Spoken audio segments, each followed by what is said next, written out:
Odies who are heavily fancied in this game. Peninsula Transport are, well, they're struggling to find their way through at this point in the season. Drew Action Clump there picking up a first down.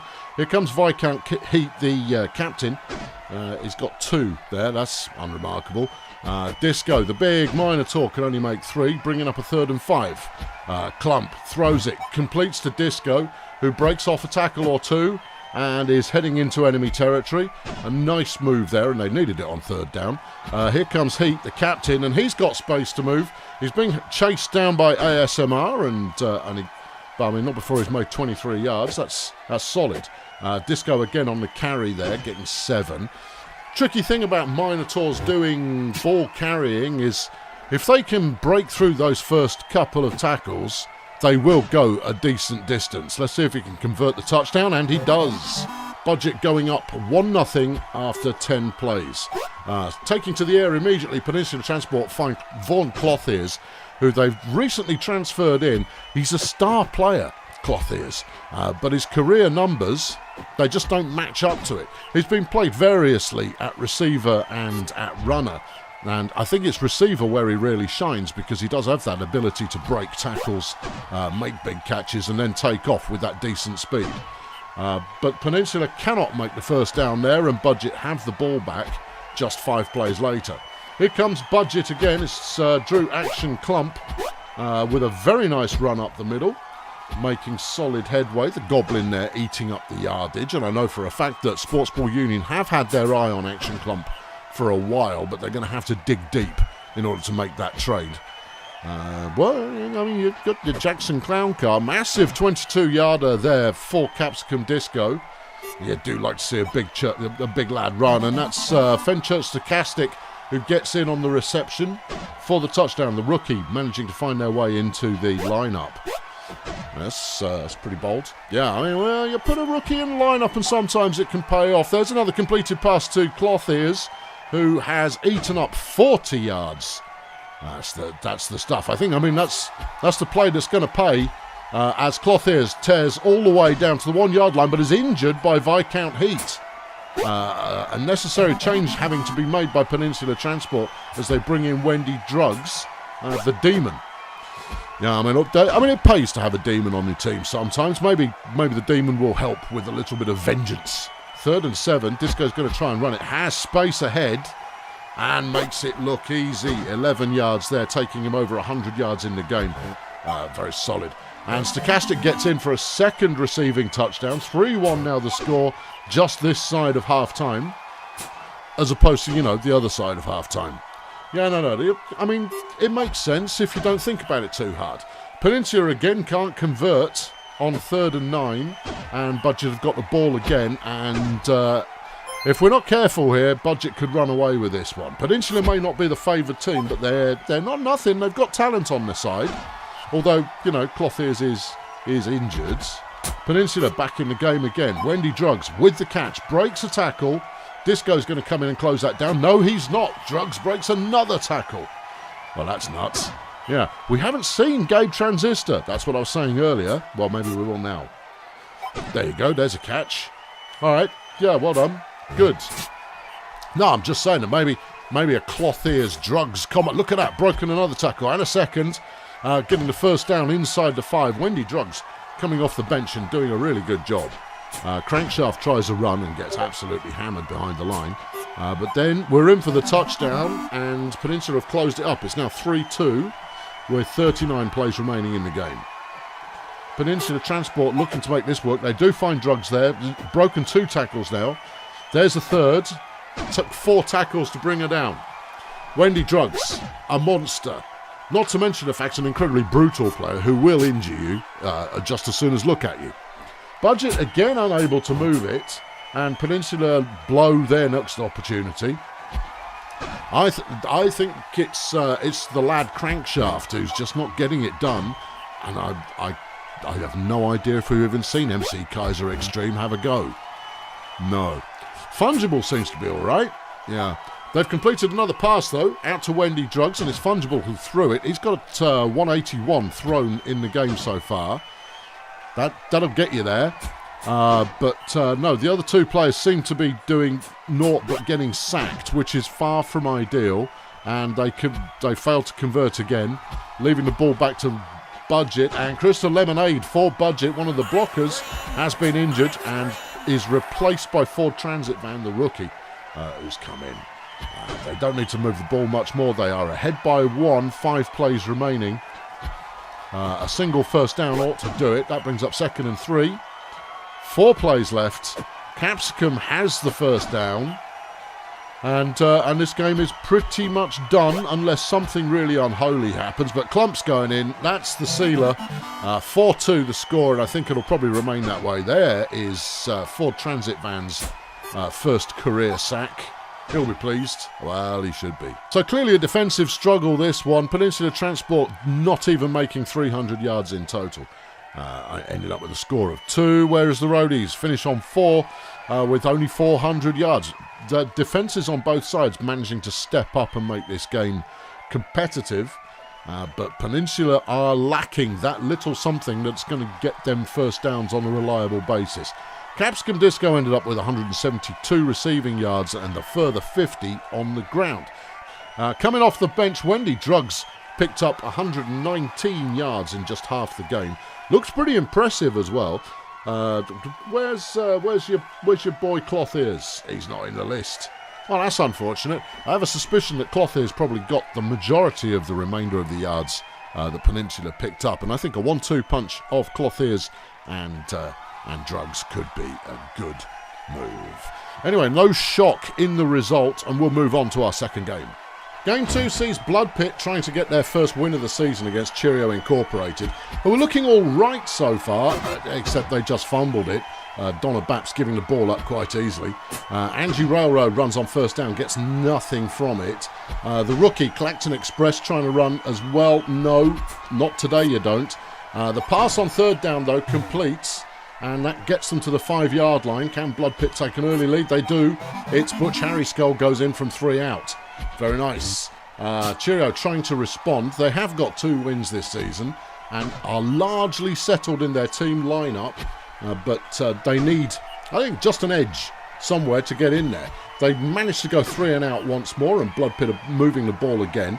Clacton passes out there, gets Harry Skull in the open, and he's down inside the 5.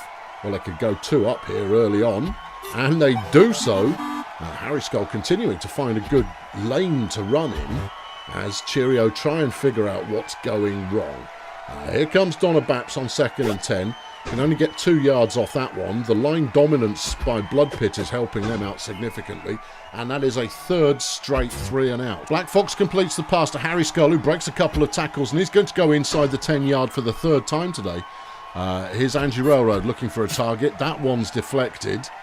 A 3-0 lead would be remarkable at this stage.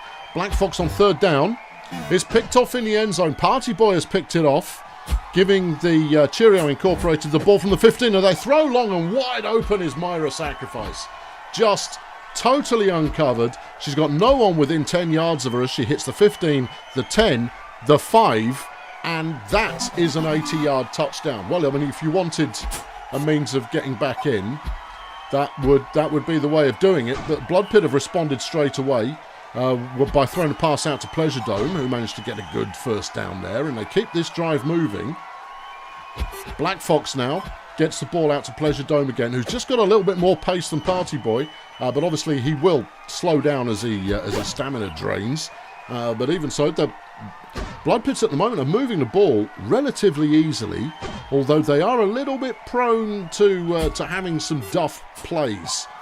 Sacrifice makes the catch on 2nd down and is once again just defeating the foot race against Clacton Express. And that's part of what the risk you take when running with a lot of rookies, but a good sack there on 1st down from Blood Pit means Cheerio are looking for the yardage. Finds Sacrifice again, and she's going to get all the way there, and that ties the score up just ahead of half-time. Blood Pit, can they answer back? Well, Harry Skull is certainly proving to be difficult to bring down on the first tackle. Gains 32 yards on that one. That'll keep you moving. But you've got to get a one-on-one coverage scenario in order to make that work. And then you've got to have the throw on target. I mean, there's just so many things that can go wrong. Bloodpit throwing a second interception of the day to Karen Hare, the Draken intercepting the first of the season. And Cheerio, we're going to try and capitalise on this. Well, you would hope they would try and capitalise on it. Donna Baps flush from the pocket, having found no open receivers, gets only 2 yards. Karen Hare looking for an interior pass there to Karen Hare, and a sack on 3rd down. And that's really been the story of the game. Unsuccessful on 2 downs, desperate on the 3rd down, and just not getting it. Every time that they've been able to find Myra Sacrifice on a play, it's gone well for them, but they're just not doing it often enough. Cheerio now looking like they could be dangerous, 2nd and 8, and they've thrown an interception. It's Pleasure Dome picking that one off, and Bloodpit have the ball once again. This time it's Pleasure Dome making some good running there, and you would say that this could be a good chance for Bloodpit to actually get their first league points this season, because defensively they are smothering Cheerio, except when Sacrifice manages to catch the ball. We've seen a little bit of action from Robert Fondle, but not enough that you would say, a dual threat. No, not a dual threat. One threat, and that's all. Pleasure Dome making another deflection. He's already got an interception in this game. And there goes Sacrifice again, just waiting out all on her lonesome by the sideline. Steps out of bounds after 34 yards. She's carrying this team and goes in for the touchdown. And the rookie Troy Oktoberfest has been injured by Billy Shortstop, who's also a rookie. And, battle of the rookies there when it came up, Oktoberfest. Cheerio carrying a 3-2 lead now with just 21 plays remaining. And once again, we're looking at the Bloodpit defence trying to make the stops here, and they've got it. Pleasure Dome has 4 stops in this game. And this could be Bloodpit's last opportunity. They move the ball well, but just not fast enough to say, like, with only 10 plays left, they'll be fine. Because they won't. No. And they don't convert there on 3rd down, giving Cheerio the opportunity to go again. And they've completed to Robert Fondle, who breaks a tackle and takes off. But he's a bit on the slow side, the Orc. He's still got 42 yards. Stop complaining. I wasn't complaining. I was just observing. All right, well, stop it. Karen Hare now on 2nd and 10, stopped at the line. The running game really has been snuffed out by the bouncers in this one. Pleasure Dome getting another deflected pass, and the bouncers have another opportunity with 11 plays left. And that one counts. Pleasure Dome there, making a catch at around the halfway line, gets 28 yards. They could pull this back. This is not a done deal. Pleasure Dome again on the reception, gets 10. Railroad up the middle, swerves in and out of traffic, and then breaks a key tackle, and she's taking off. She could go all the way. Is she going to go? That's 10 yards remaining, 5, and just short of the touchdown, but only 2 yards to go, and it's in there. Pleasure Dome gets a touchdown. Boy, he's deserved it. He's done an awful lot of work for the team. But their Sacrifice immediately going back in the opposite direction is going to have to be brought down. It's Harry Skull who's going to get there first, and he has the momentum to bring in a tackle. That's a monstrous number of yards for Myra Sacrifice in this game. It's ridiculous. And a monstrous number of deflections for Pleasure Dome. It's 3-3 with just 4 plays left. Cheerio are in range of the end zone. Not that it really matters, but they've thrown it away again. Pleasure Dome with the interception. 3 plays? 3 plays to go. I don't think Bloodpit can move it far enough, fast enough. But Angie Rora with a nice run there. A lot of effort for only 7 yards, but, it still counts. Harry Skull makes a reception with 2 plays remaining, gets to the 35-yard line. You've got to throw deep. And there is the deep throw, but that was triple coverage, and that'll round the game out. 3-all the score. Bloodpit will be moderately happy with that, having tied it up. Defensively, however, they look very nice. Yeah, there's no argument there. And 100 fantasy points for Ramiro Pleasure Dome. Well, that's probably enough to make him player of the week, but we'll have to wait and see. 155 yards receiving, 6 pass deflections and 2 interceptions. Don't mind if I do, thank you very much. Myra Sacrifice, on the other hand, 293 receiving yards. Why don't you join us for the live show where we're going to cover the rest of the league, and maybe your favourite team will get the result that they so richly deserve. I've been Colonel Failure. Tune in for that. Thanks for watching. Cheerio.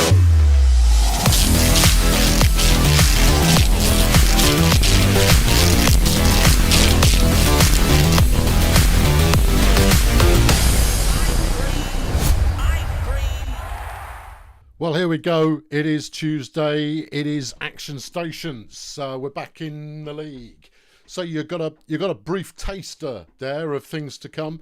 We will be doing, well, for at least the next couple of weeks, I'll be doing a pre-game show that should go out on Monday, but I kind of underestimated just how much graphical business I had to attend to in order to get that one done. So the format will change, will evolve a little. I'll move a little more towards highlights than anything else. But then it will give you something nice to watch during the run into the show. I know it's typos all over the place. Don't worry, I spotted all of those. Type. Every single... See a typo? Yeah, I saw it too. Yeah. I'll tell you why that is. It's because when you're banging it in on Photoshop's character doodad is a little bit... Yeah. It's a little bit... It doesn't work brilliantly. So it's sometimes hard to spot where it's just interpreted the characters you've put in the wrong order. So I'll work on doing it in a text editor and then pasting it in. But you don't care about any of that. No. And why should you? Because it's Brutalball time. So we got 2 results in already. You saw some teams. Yeah. Those teams that you saw, and they were Peninsula Transport and Budget. Budget came out of that one up 4-2, and then Cheerio Blood Pit you just saw right now, and that was a 3-3 game, getting Blood Pit their first league points this season. Excellent. Good game that was as well. In fact, they were both pretty good. I think Blood Pit versus Cheerio was the slightly better game because it could have gone either way. Anyway, let's get to the real stuff. First up, we've got Grazer Ridge versus Stardozer Human Resources. Grazer Ridge's offense is just not scoring points. And defensively, they're allowing everything to get past them right now. The worst rush defense in the league, but they've probably played some ridiculous rushing team. You know the ones. Yeah. Anyway, they've got 1 win coming into this one, where Stardozer have 2. They're better. But it's still, I would say, an open game, especially since it's snowing, which means that expect the old fumbles going on there, kids. For Stardozer, Donut, Crazy, Arbogast, Flares and Dubious Wombat are your starting 3. Wombat and Flares, we've not seen them in action yet this season. In the line, they've got Ostentatious Smack the Rookie alongside fellow rookie Painful Grinding. Grinding is doing more damage as far as pancakes are concerned, but hasn't had any true... outfield, let's say, play. Whereas Smack has just been moved around the team to go, can you do this? Something here you must surely be able to do. Lionel Strikeout is there alongside them as well. Unremarkable Lionel Strikeout. And then it's John Baritone and Randall Frippery who are the 2 receivers for the team. Over on Grazer Ridge, it's Olive Sunflower, another rookie who is leading the way. Has been pretty successful doing some running, but only moderately. Dick Miner is, however, an established figure in the league and is relatively solid alongside Daphne Teflon. In the line, it's Ominous Bob, Earl Blackfinger and Susan Turbine. Blackfinger particularly is good at just knocking people on their backside. So there you go. And then it's Nigel Prison and recent signing Joe Stein Baffled who are there to do the receiving. Let's get this game on the go. We'll follow the same format as last week. I'll leave all of the icons up for you for the first half, and then in the second I'll shut them all off so you can have a little bit less visual interest, visual noise, I guess you would say. Yeah, it's going to be Grazer Ridge starting with the ball, but there's debuffs aplenty going on over here. It's looking like Stardozer are a team that hate themselves. Olive Sunflower takes off on first down, and with a wide open lane could only get 7 yards. Teflon, though, was a bit quicker, getting 2 more, but that's a 3rd and very short. Dick Miner picks up the first down, and Grazer Ridge continues. Looking for a pass here, and that one is dropped. Well, not dropped. Deflected is one thing, dropped is something else. Another nice speedy move from Teflon, but on 3rd down they don't convert. Donut Crazy takes off for Stardozer, swerving in and out of everything. He's got 3 blockers behind him, but that was a missed block. He was gone for another 10 yards of that last block connected. He's still got 20 odd yards. Yeah. Lionel Strikeout now making moves, and Joe Stein Baffled is out already by Painful Grinding, and there's a touchdown. Oh, okay. Yeah. So Grazer Ridge already making a change of lineup Sunflower managing 5 yards there on first down. Look at Teflon go, just running a straight line for crying out loud. That's 14 yards on that one. Minor with a decent run. Unremarkable but decent. Yeah. Oh, okay. Yeah, too much crowd noise. Okay, there you go. I'll shut the crowd noise down a little. There you go. Let's drop it down to about there. There you go. Okay, cool. Got it. Strike out there, getting a sack on, giving a 2nd and 13, 3rd and 14 for Grazer Ridge. It's Teflon on the run. If she can run in a straight line, she might get it. Donut Crazy just having a moment with himself there instead of trying to make a move. But they're in for the touchdown. A good pass to Nigel Prison, and it's 1-1 after 18 plays. Selma What Mech Warrior has been injured by Donut Crazy. Well, Donut is a demon. Yeah, very much a demon. Changes galore. That's 1 out on each side. Donut is going to be very, very violent, but breaks 2 tackles there. Gets the first down. 3 carries for 41 yards. That's not bad. That'll take you places. Yeah, absolutely. Right, Donut up the middle again. Smashing through tackles. These linebackers for Grazer Ridge are going to cause them problems. Donut still on his feet. Gets to the 25-yard line. Breaks yet another tackle. Has blockers behind. This is an epic run for quite a second. And he's fumbled the ball at the 3-yard line, but it's picked up by Grinding, who carries it the last of the way. Wow. I think Grinding might have got credited with a 54-yard. Hold on, we're going the other way now. Oh, look at the speed on Prison. He's been closed down, but not before he made 68 yards. Well, this game's flipping. It's gone mad. It's a mad game. Okay, 2nd and 4 for Grazer Ridge. They passed. He should have kept hold of it, but Void gets in anyway, and that makes it 2-2. We got some violence. Yes. We've got some big plays. I love it. Wombat with the run for Stardozer on first down and easily converts. Flares gets 2 on the subsequent first down. Here goes Crazy again. I love Donut Crazy. Donut Crazy is great. Yeah, 11 yards. 11 yards on that carry. Good pass out to John Baritone, who gets 21 on that one from Dubious Wombat. Here goes Flares. Flares not contributing. Is he coming off the bench? Nope. No. I think he might have been shuffled in the injuries. They haven't got any injuries. The injuries are all on the opposing team. Well, I don't know what to tell you then. Well, tell me something else. Okay. Here come Grazer Ridge. They managed to get the stop, and Teflon is now out on her own. Nigel Prison with an optimistic tackle attempt. Prison fumbles it and then picks it back up again and keeps moving. That's some bold play. Moving out a further 25 yards post-fumble.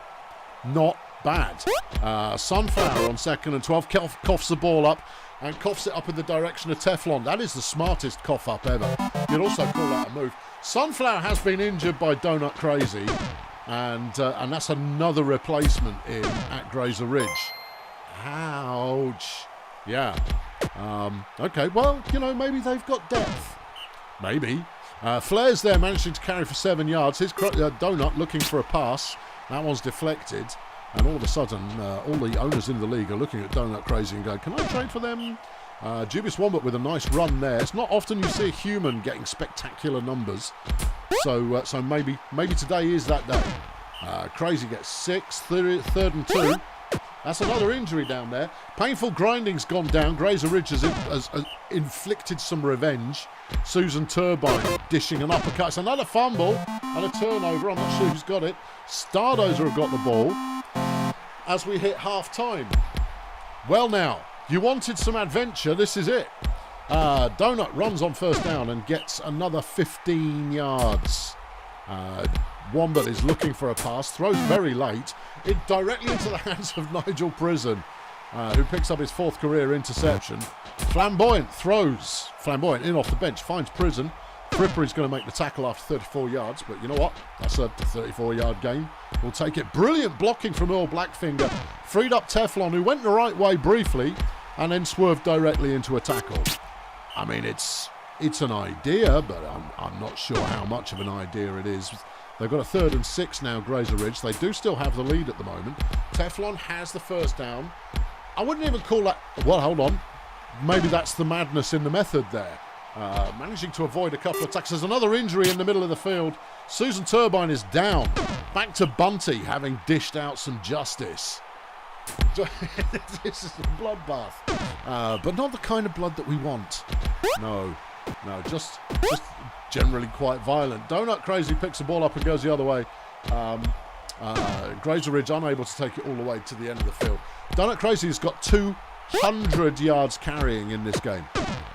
That's nuts. You do not see that very often unless you're talking about a particular halfling. No, Crazy with the run once again. Right move, putting him as runner number 1, because it means that he's getting the most touches. Dubious Wombat on a nice run, breaks a tackle and has no one in sight. It's Chirp Scott who's going to come in to make the tackle, but not before he's gone 40 yards. Wow. This running game, well, I mean, you're playing against backups at this point, and mostly backups. And then backups of those backups, there's another fumble. Scott coughed the ball up. Flamboyant there, trying a run for Grazer Ridge. And despite the injuries only going in one direction, right now, Grazer Ridge still have the lead. But here comes Donut Crazy, stuffed at the line. Wombat gets through the line, manages to get the first down, and now it looks like Stardust are actually going to threaten to score the equaliser. Wombat down as far as the 10, a 29-yard carry there. That was nice. Flares stuffed behind the line. Here's Donut. What are we getting? Up the middle. Through the first tackler. Through a second tackler. Donut Crazy into the end zone. The 12th of the career. Lovely. Chirp Scott on the reception. Immediately going back the other way. Had some early pace advantage over John Baritone, but will get brought down after 49 yards.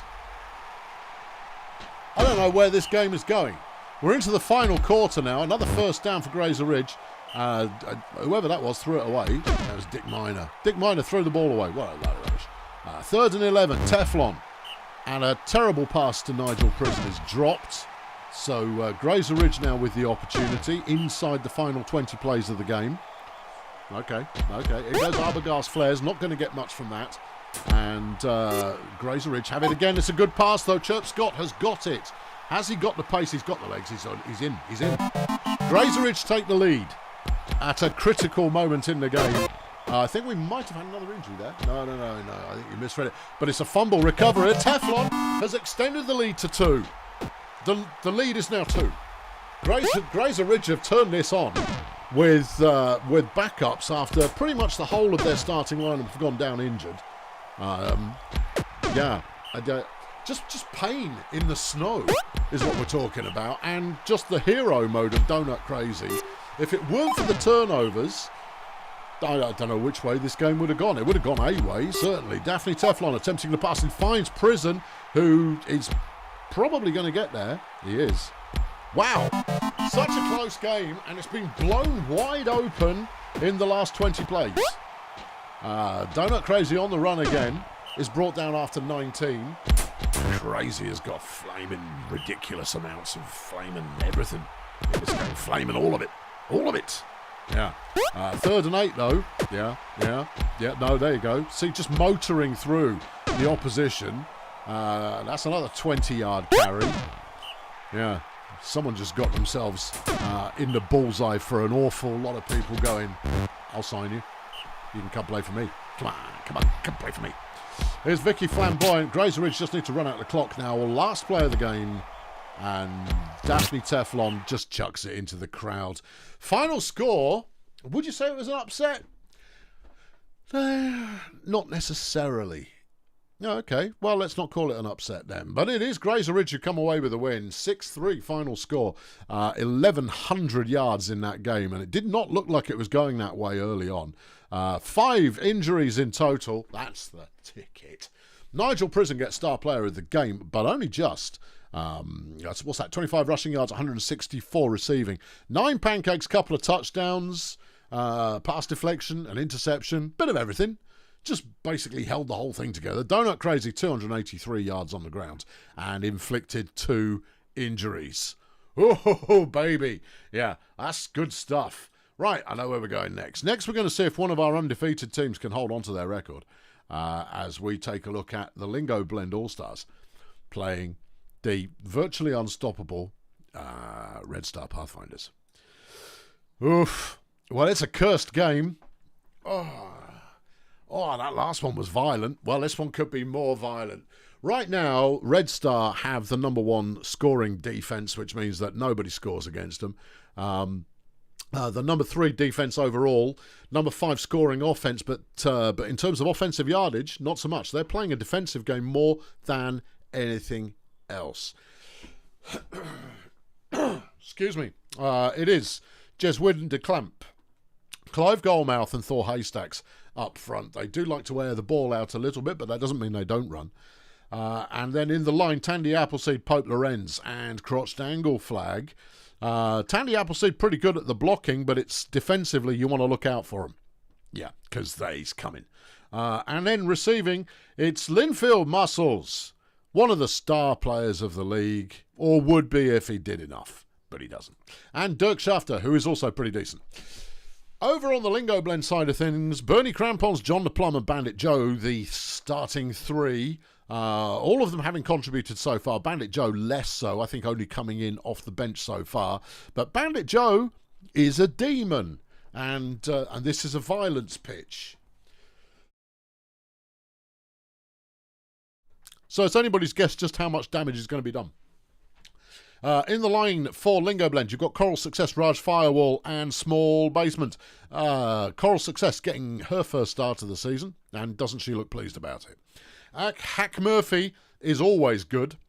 Yeah, we like Hack Murphy. And then Warren Frag, who hasn't done much yet this year, looks like has only come in off the bench. So it's anybody's guess. Let's get this one underway. Fight, fight, fight, fight, fight, fight, fight, fight, fight, fight, fight. Okay, yeah. Bring me violence. I demand the crowd demand violence. We all want the violence. And that's Bernie Crampons throwing out to Bandit Joe on the first play of the game. Pretty solid, 14-yard reception, having broken through some tackles. Joe again on the second play, completes to Hack Murphy. Here's John the Plum. And it's Murphy with the catch again. Crampons coughs the ball up, and Thor Haystacks has recovered it, giving Red Star the ball. There's a big old pass out to Dirk Shafter, who gets 24 yards before being brought down, closing in on his 2,000 yards career total receiving. That's a good milestone to have, I would say. A lot of mess going on in the line, and Jeswyn de Clamp can't get through it, giving the ball back to Lingo Blend. 2nd and 6, Bandit Joe's on the run. And he gets 4 yards. John the Plum, 3rd and 2. Nope. And Red Star take over once more. Clamp throws, and it's intercepted by the Plum. And Grazer, not Grazeridge, beg your pardon, Lingo Blend have it back again. Joe runs for 2 on 2nd down. 3rd and 2. And that's a first down. This is a very short yardage game at the moment. There you go. That's what we want. Air it out a little bit more. 14 yards there to Warren Frag. Another 0-yard run. The Plum throws inside. Joe's got the pick up, and he's got room to move. And they're inside the 5. Lingo Blend looking to now go backwards there. And again, yeah. 3rd and goal. No. Okay. All right. Red Star now in possession. Jeswyn de Clamp runs up the middle. Can only get 2 yards from it, though. Here comes Goalmouth. Nothing for him there either. And then Haystacks has a bit of a lane, but doesn't convert. Here we go again, back the other way. The All-Stars take over, get 2 yards on first down. Joe throws out to the sideline, gets 4, 3rd and 3, and the Plum is stuffed. Stuffed plums, everybody. Yeah, that's what it's about. This is an insanely low yardage game. A success there. For those of you who want too many S's in their sentence. Another, I see we've started to sack each other now. Oh, okay, well, I mean, if I say you want to play another fumble, but Coral Success picks it up. That's a 3rd and 2. John the Plum converts a first down. You don't see very many of them, not in this game. Crampons looks for the pass, finds Plum. Plum's still going, and again, the All-Stars are inside the opposing 20. Joe carries for 4. Plum looking for a target, and in the end zone, it's Hack Murphy, and Lingo Blend open the scoreline. Okay, all right. Well, Red Star's defence is living up to the hype, but Lingo Blend seems to be playing the game as well. And that's interesting. And they've stopped Red Star again and immediately completed a pass out to Hack Murphy, who gets 32 yards. So once again, Lingo Blender threatening. Bandit Joe, though, is down. Linfield Muscles slaps Bandit Joe. They do manage to get in for a touchdown, which makes the score 2-0. But who have they brought in to replace him? Ulysses Failure is an orc, so they've replaced Violence with Violence. I know Failure's stats because I've been scouting him. He's not great. No, he's a bit flat across the board. So how much he's going to contribute to this game is anyone's guess. Anyway, Red Star now looking to score. They are threatening. 2nd and 4. Threw that one away. 3rd and 4. Jez Winderclamp is going to try and run it. And breaks through tackles to get the first down. Goalmouth now running sort of into traffic and doesn't pay off. It's half-time though. Okay, all right.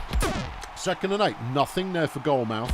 Clamp on a 3rd and 8, throws it, completes the Dirk Shafter, who takes it down inside the 5. Red Star look to score here, and they do so. Linfield Muscles getting the touchdown. 2-1 now the scoreline in the second half. Warren Frag with another good catch, 20 yards from the pass from Bernie Crampons. Here's Failure's first carry of the day, gets outside and gets 4 yards. The Plum on 2nd and 5 goes up the middle.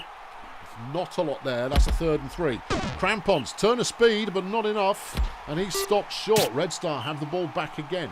A deflection from Frag keeps them guessing on 1st down. 2nd down, they get a little bit. 3rd down, they complete to Goalmouth, who breaks the tackle and takes off.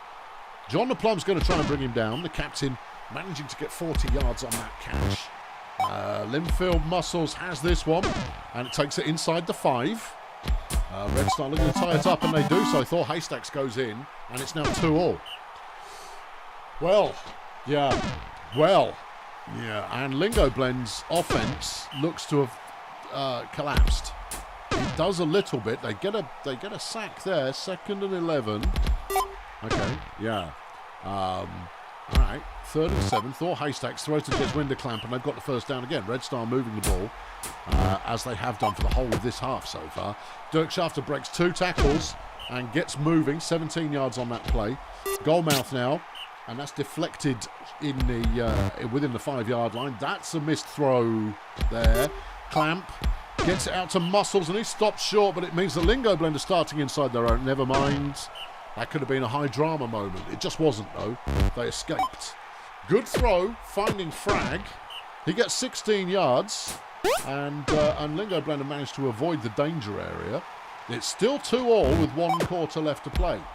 Hack Murphy now takes off and gets a good 19 yards. 24 plays left in the game. Big throw from Failure, the Orc, but it overshoots Warren Frag. John the Plum with a nice run gets the first down. Here's Crampons from halfway. No, that's a deflection.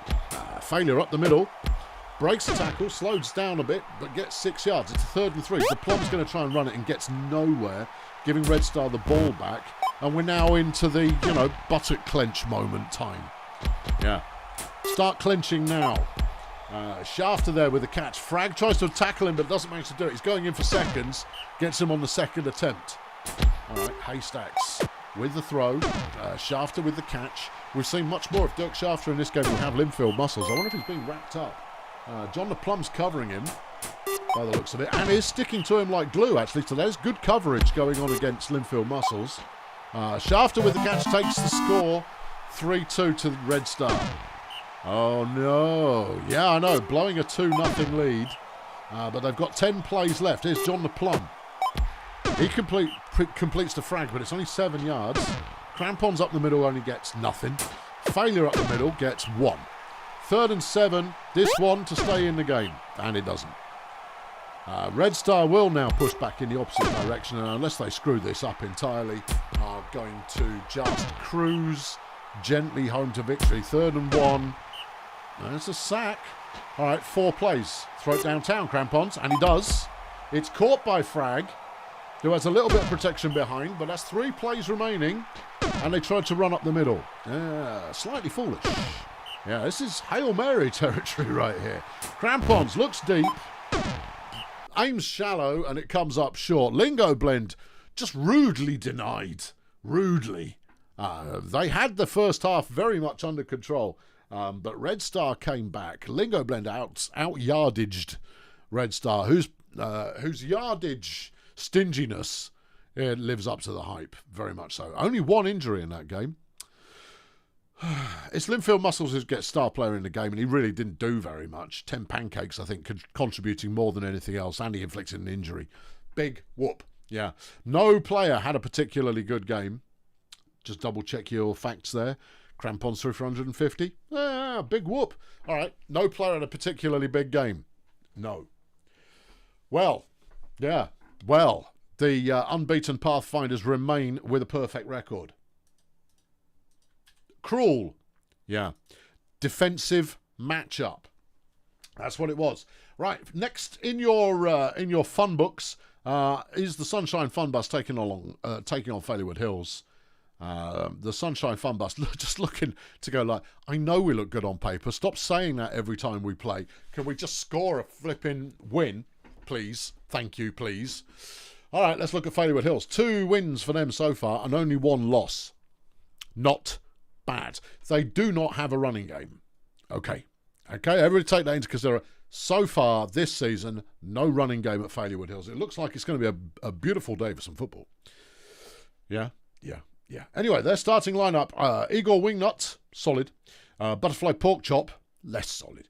Kirk McTwist, nice. In blocking for them, you've got Lancelot Bonanza, Emmanuel Weather, the rookie, and Johan Tremendous. Bonanza is a hell of a blocker, just great blocker. Great blocker. And then the receivers, Desmond Eyeliner and Justice Lemon, both of whom are solid. Lemon has been amazing in the past and has 5 interceptions this season already. Eyeliner is over 1,000 yards receiving. This is a quality unit. Over on Sunshine Fun Bus's side of things, John DeCaro returns to the lineup, having been hidden from danger for the last couple of games, alongside Nat Spacehopper and Ivor Horn. Another aerial team. They have run a little, but not very much. In the blocking, you've got Saturn Mist, who's reasonable, Cherry Gold Rush, who doesn't do much but does sack a lot, and the rookie Roy Talley, who so far hasn't done very much at all.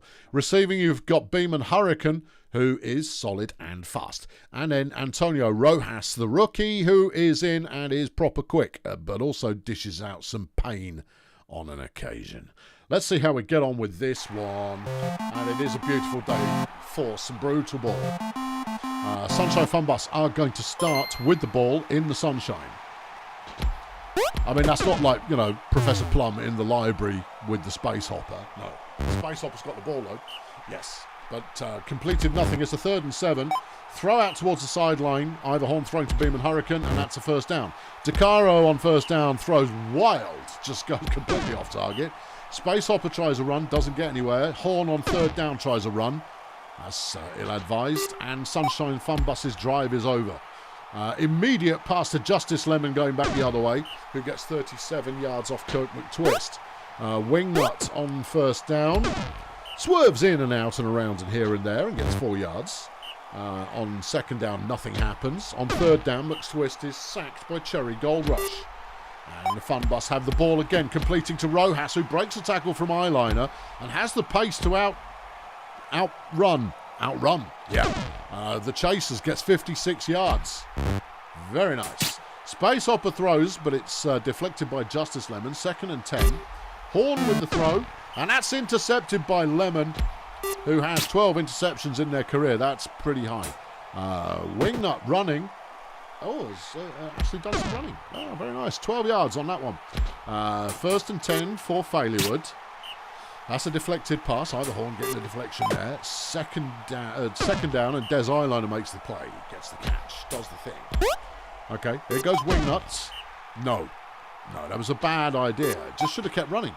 Never mind. 3rd and 2 now. Kirk McTwist with the ball. He throws away. All right, Fun Bus have it back again. 20 plays gone, no score yet. Ivor Horn receiving the pass there from McTwist. Space Hopper's going to try a run and fumbles it. And it's Emmanuel Weather who picks it up and takes it all the way into the end zone. A Troll scoring a touchdown. And Failure would take the lead.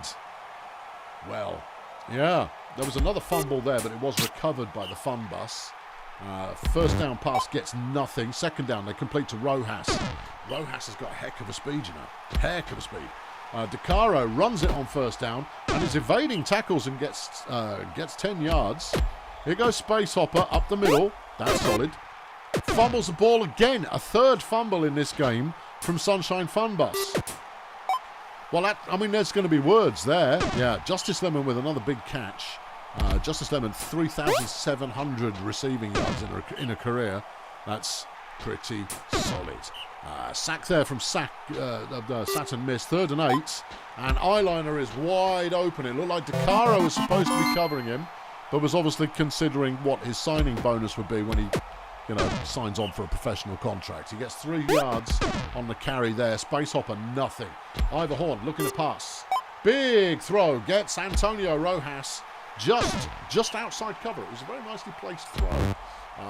Sunshine moving the ball. Hurricane with the catch. And he's got the pace. He's going to outrun the chasers. And Kirklet Twist is down. Oh, that's a big turn up of events. 2 on the score. But they've lost their lead thrower, Have Failurewood. They brought in Vanessa Hammock in replacement, who is a demon. Oh, yeah. Just expect death. Okay? Just look for it. Look for the death. We've not had any death yet this season. I'm looking for death. Anyway, Failurewood still moving the ball, but they have lost their most prolific passer. Well, that doesn't necessarily mean anything. They're completing first downs. Hammock there throwing a first down. Yeah, all right. Okay, yeah, it doesn't necessarily mean anything, but it might. It might mean something. 3rd and 5 now. Hammock with the ball, throws it nowhere good. And Funbus have got the ball back again. DeCaro throws on the move, but the receiver was covered. That was a 3-yard pass right in the middle of the field. I don't know what was going on there, but that's a beauty from DeCaro to Rojas. Rojas was open on a crossing play and has made it, how far was that? 60 yards. A 60-yard banger. Oh, it wasn't DeCaro, big pun, it was Ivor Horn. Space Hopper on 2nd down. Throws the interception. Oh, God. I have a feeling that Space Hopper's going to get beaten to death with a baseball bat after this game. Not only has contributed nothing to the team so far, but has actually hurt the team. It's a 3rd and 2 now for Failurewood, and nothing happens. So Sunshine have got the ball back again, and that's another good throw. Rojas with the catch, and he gets 16 yards on that one. DeCaro having passed for 141 in the game so far. 2nd and 10, and that's a sack. 3rd and 12. It's DeCaro with the ball. Good throw. It is caught. Rojas shakes off Des Eyeliner and makes it all the way to the end zone, tying the scores. It's 2-all.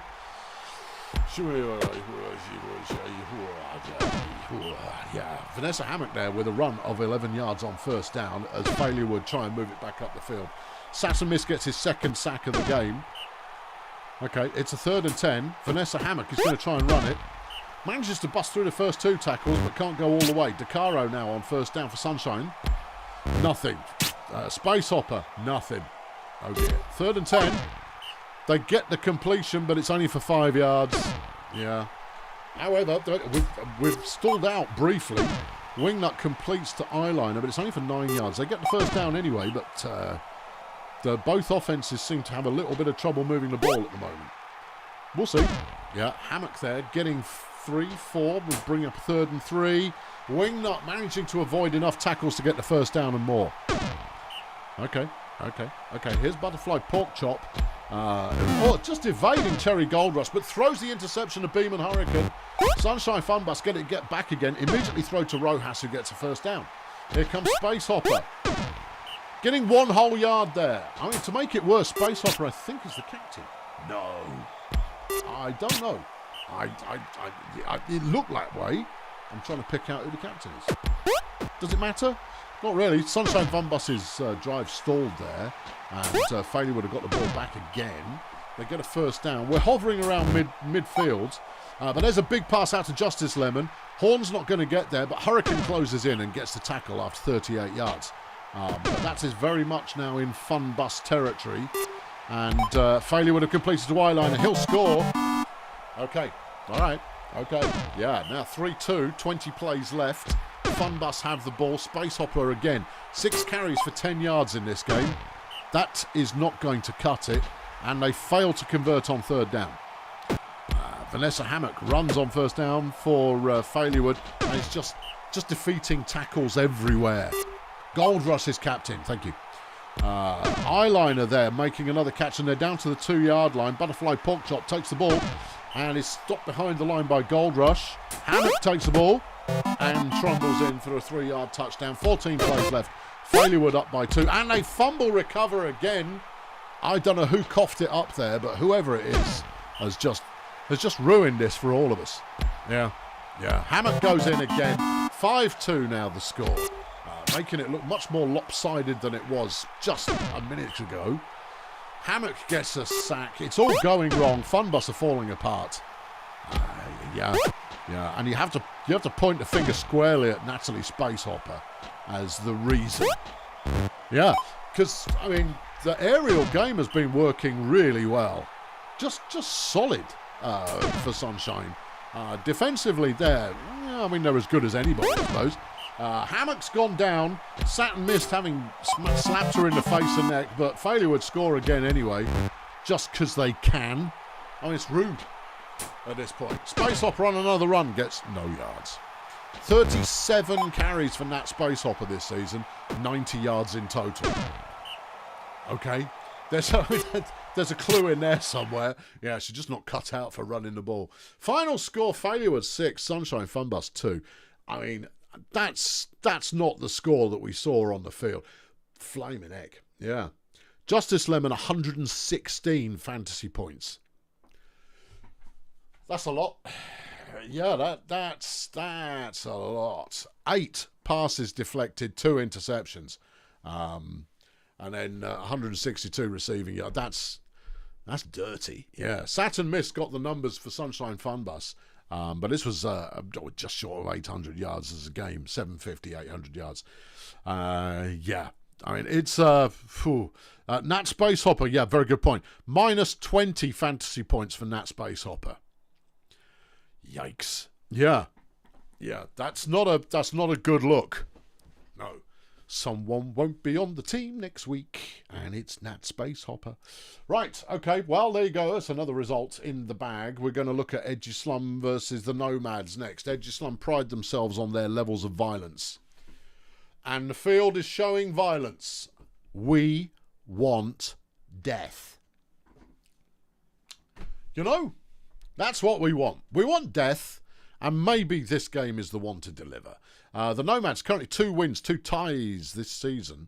I mean, they're capable, certainly, but are they contenders? Well, we'll watch a game in a minute and find out.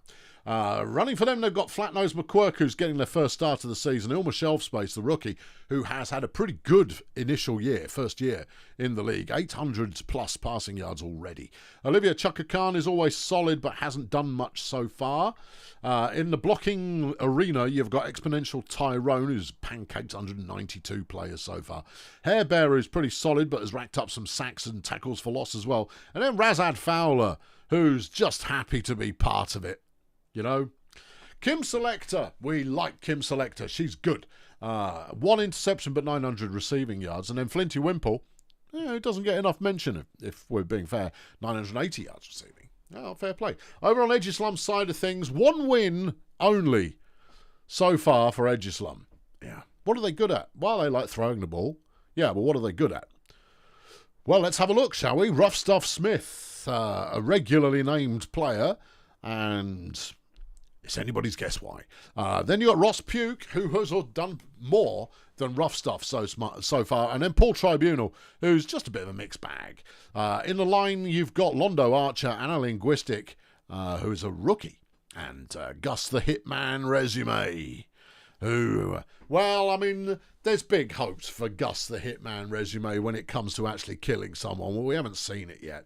Lynn Mephisto is here, and she'll be catching the ball alongside Chunk Flunkerson. But will it mean that Edgy Slum get a win? Well, we don't know, do we? There's no way of knowing. Edgy Slum start with the ball. We've got a lot of chat going on at the moment. Yeah. There's a lot of icons flowing around the place. Okay. Yeah, good. So all of that was happening. Immediate completed pass. Flunkerson makes the catch. Evades a couple and gets 20 yards off that. Tribunal, the halfling, tries to run it on first down, gets nowhere. Ross Pugh is sacked by Tyrone. Okay, Smith looking to pass and finds Flunkerson in midfield. Kim Selector was supposed to be covering there. Well, that didn't work. No, Flunkerson gets 43 yards off a Smith pass. Tribunal with a nice run. Ross Pugh is down. Flinty Wimple slapping down Ross Pugh. Well, but Gustav Shank has come on, immediately carries the ball 10 yards and gets Edgeslum into scoring range. Second and goal, it's Tribunal up the middle. He gets down to about the 1 yard line. Shank straight in, off the bench, on the touchdown list. That's the ticket. That's what you want. That's your fairy tale right there. He'll probably be injured in a minute. Probably, but who cares? It's a 3rd and 5 for the Nomads, and they're stopped. Edgeslum back in charge at halfway. Rough Stuff throws, finds Flunkerson again. Kim Selector is just not doing a good job on coverage. No. That looked like an injury. Was it an injury? No. Oh, no, it was a whole bunch of icons all laid on top of each other. It looked like an injury. Oh, how disappointing. Anyway, the Nomads throwing the ball. Edgeslum now up by 2. McQuirk doing a fantastic piece of running there, catching 32 yards.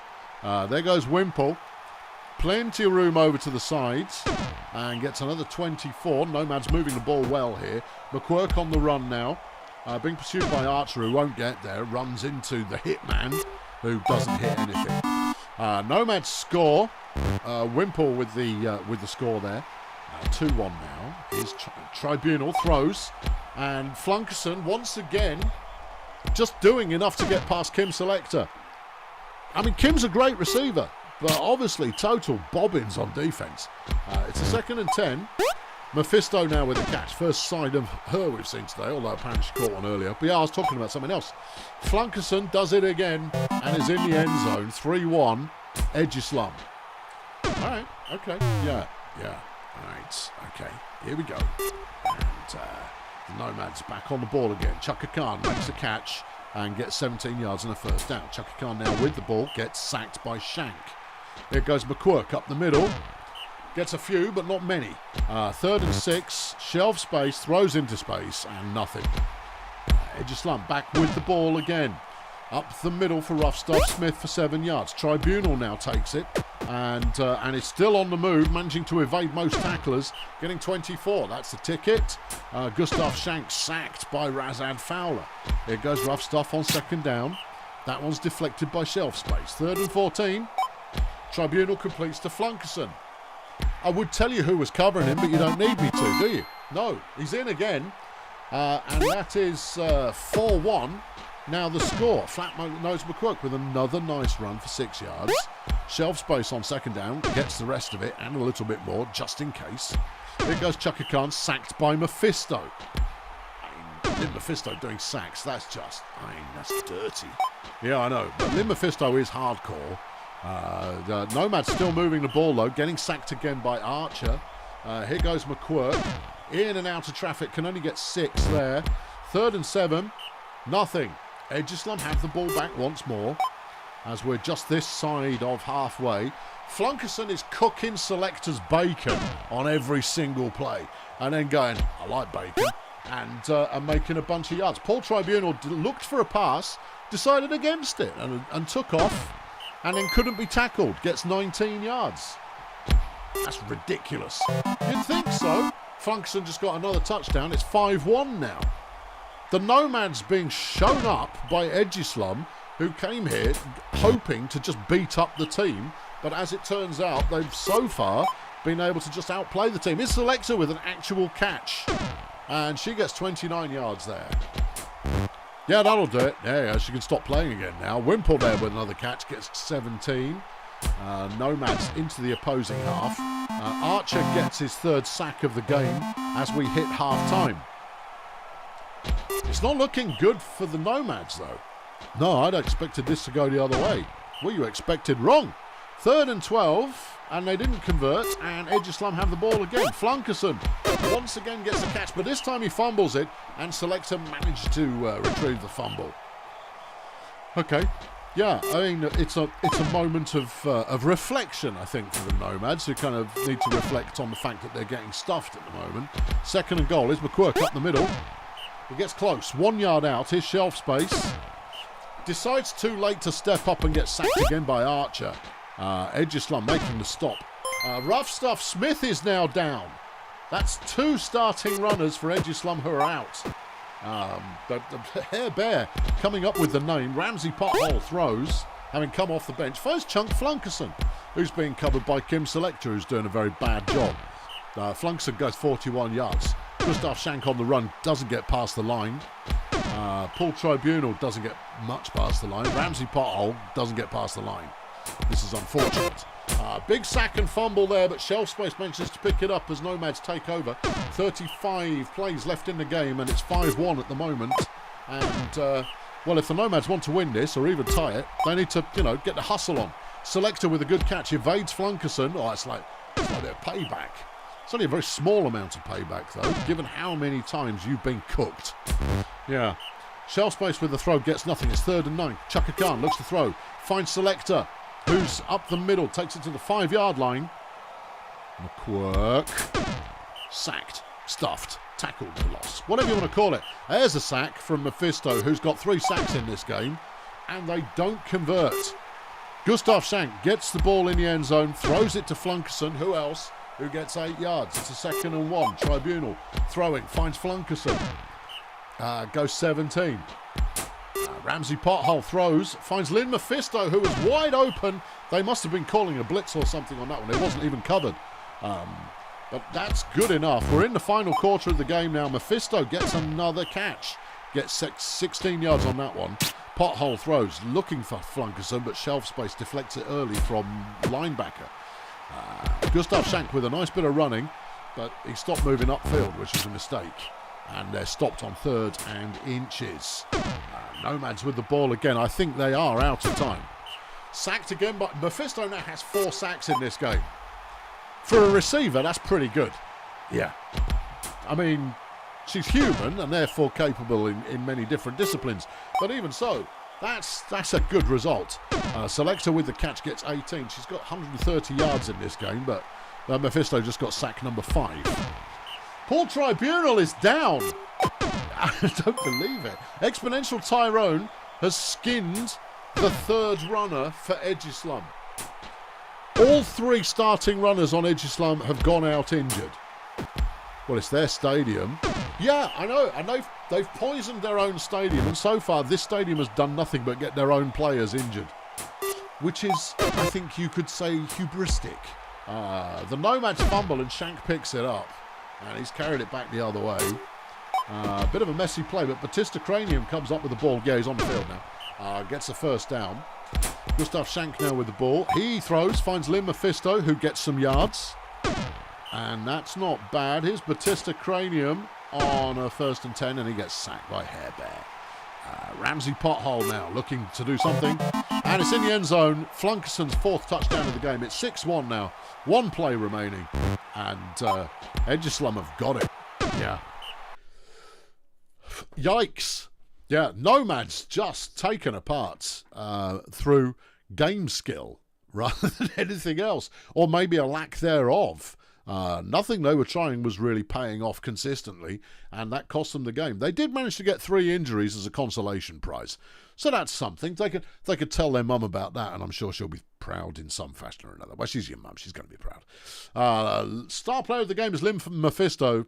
72 fan points there, but most of them on defense. 1 touchdown, 5 sacks. Beefy. Not bad at all. How many yards? Oh, Flunkerson got 355 receiving yards. 355 receiving yards. 355. Yeah. 353. Let's move on to the next game. Yeah. 355 receiving. That's silly. It's a lot. That's a number, certainly. Next up, you're looking at the Fire Chefs up against the Shady Palms.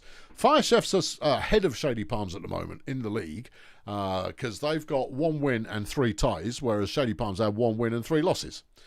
But other than that, both these teams are looking for just a way to move things forwards, you know, to elevate to the next level. It is snowing, so both teams are going to be coughing the ball up like there's no tomorrow. But let's have a look at the chefs. Danny Cyanide, great player, plays a mixed game, so doesn't really have standout stats on either running or passing, but, you know, is halfway decent at both. Banjo Slapdash hasn't started every game this season, I don't think, but has 300 passing yards so far.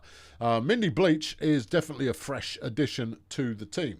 In the line, you've got Kim Freightmaster, who's played a bit of everything and finds herself in the line today. Got 3 sacks this season. Yeah, all right. What do you want, a medal? Ingrid Matrix is here as well. Halfway decent at blocking. Then Percy Riots, who is halfway not decent at blocking. Catching for them, they've got Paolo Condiments and Vivian Crumble. Vivian Crumble was a big deal last year. This year, not so much, but you have to wonder whether that is because the team as a whole are not quite dishing it. Maybe. Over on Shady Palms, whose one win came against me. They injured one player and then destroyed me for the rest of the game. One player can make a difference. I lost one blocker and then got wrecked. Yeah. Anyway, in their lineup today, we've got Bork Tesla, who likes hurting people. Right. Is he good at Brutalball? Only in the sense of hurting people. He's got 9 sacks so far and 4 tackles for loss this season, which means he's probably a defensive lineman. Jovial Impairment is here as well. Hasn't done much offensively. And then Bredrick Lepan, who hasn't... Oh, sorry, Breakrick. That should be Bredrick. It should be. Lepan. Oh, that's mean. Bredrick Lepan, incidentally, was played for the equivalent of the Fire Chefs in Sports Ball. That's a grudgy decision to put him in the lineup. Hasn't started yet. That's just horrible. Oh, mean. In the line for Shady Palms, Horatio Gunship is an absolute blocking beast. Total monster. 256 pancakes this season. Then you got Spack Freely, and Royston Arkansas, who neither of them have done anything for me, and therefore I care not for them. Receiving, you've got Triple J Schweitzer, the team captain, and Sinbad Contract, neither of whom have done very much. Yeah. I want both teams to have all their players die, because they're in the same division as me. Let's go. Right, come on, give me something worth watching. Why don't you? I want to see violence and adventure. Yeah. Right, it's going to be Shady Palms who start with the ball. Jovial Impairment on the run. Nice bit of blocking from Lepan there to open up the lane and get 16 yards. Lepan now running himself. Manages to get only 3. Here's Tesla. Up the middle. Gets another 4. 3rd and 1. Here's Impairment. And has the first down. Impairment, nice bit of running. Yeah, Drow. You don't see many all-star Drow. Usually receivers, Drow. But it's good to see one running, I guess. Probably. Tesla with another nice run. Gets 7 yards. They're keeping it on the ground entirely. Well, 100% rushing offense. I don't know, maybe it'll work. And in a game where you've got cold hands, I mean, you've just got to worry about the number of fumbles that you're likely to encounter. Lepan getting 1 yard. Palms are in the end zone. Mindy Bleach is down, having been injured by Sinbad Contract, and the Fire Chefs take to the air. Viv Crumble catching the first pass there, but his 2nd and 10. Brenda Ferrite tries a run, gets nothing as she heads out towards the side. Danny Cyanide tries up the middle, fumbles the ball. It's picked up by Gunship, but that's the end of that then. Okay, Impairment with another nice run, getting good blocks to head off for 18 yards. Okay, here's Lepan. Oh, throws back across his chest to hit Bork Tesla, who breaks the tackle and gets 15 yards. Inside the opposing 5, Tesla tries to run it and doesn't manage to. Jovial Impairment has blocks ahead, blocks behind, blocks everywhere, and gets in for his 5th career touchdown. Immediate pass from the Chefs find Brenda Ferrite, who is just outpacing everyone on Shady Palms to take it back to halfway. Well, that's the kind of play they're going to need. There's another pass, but it's overthrown. 3rd and 6. Danny Cyanide looking for a target. And over the head of Vivian Crumble, and Shady Palms have the ball back again. Impairment's going to run it once more, but this time he's stopped for a loss. Percy Riot's doing the damage. Lepan now managing to get blocks and a first down.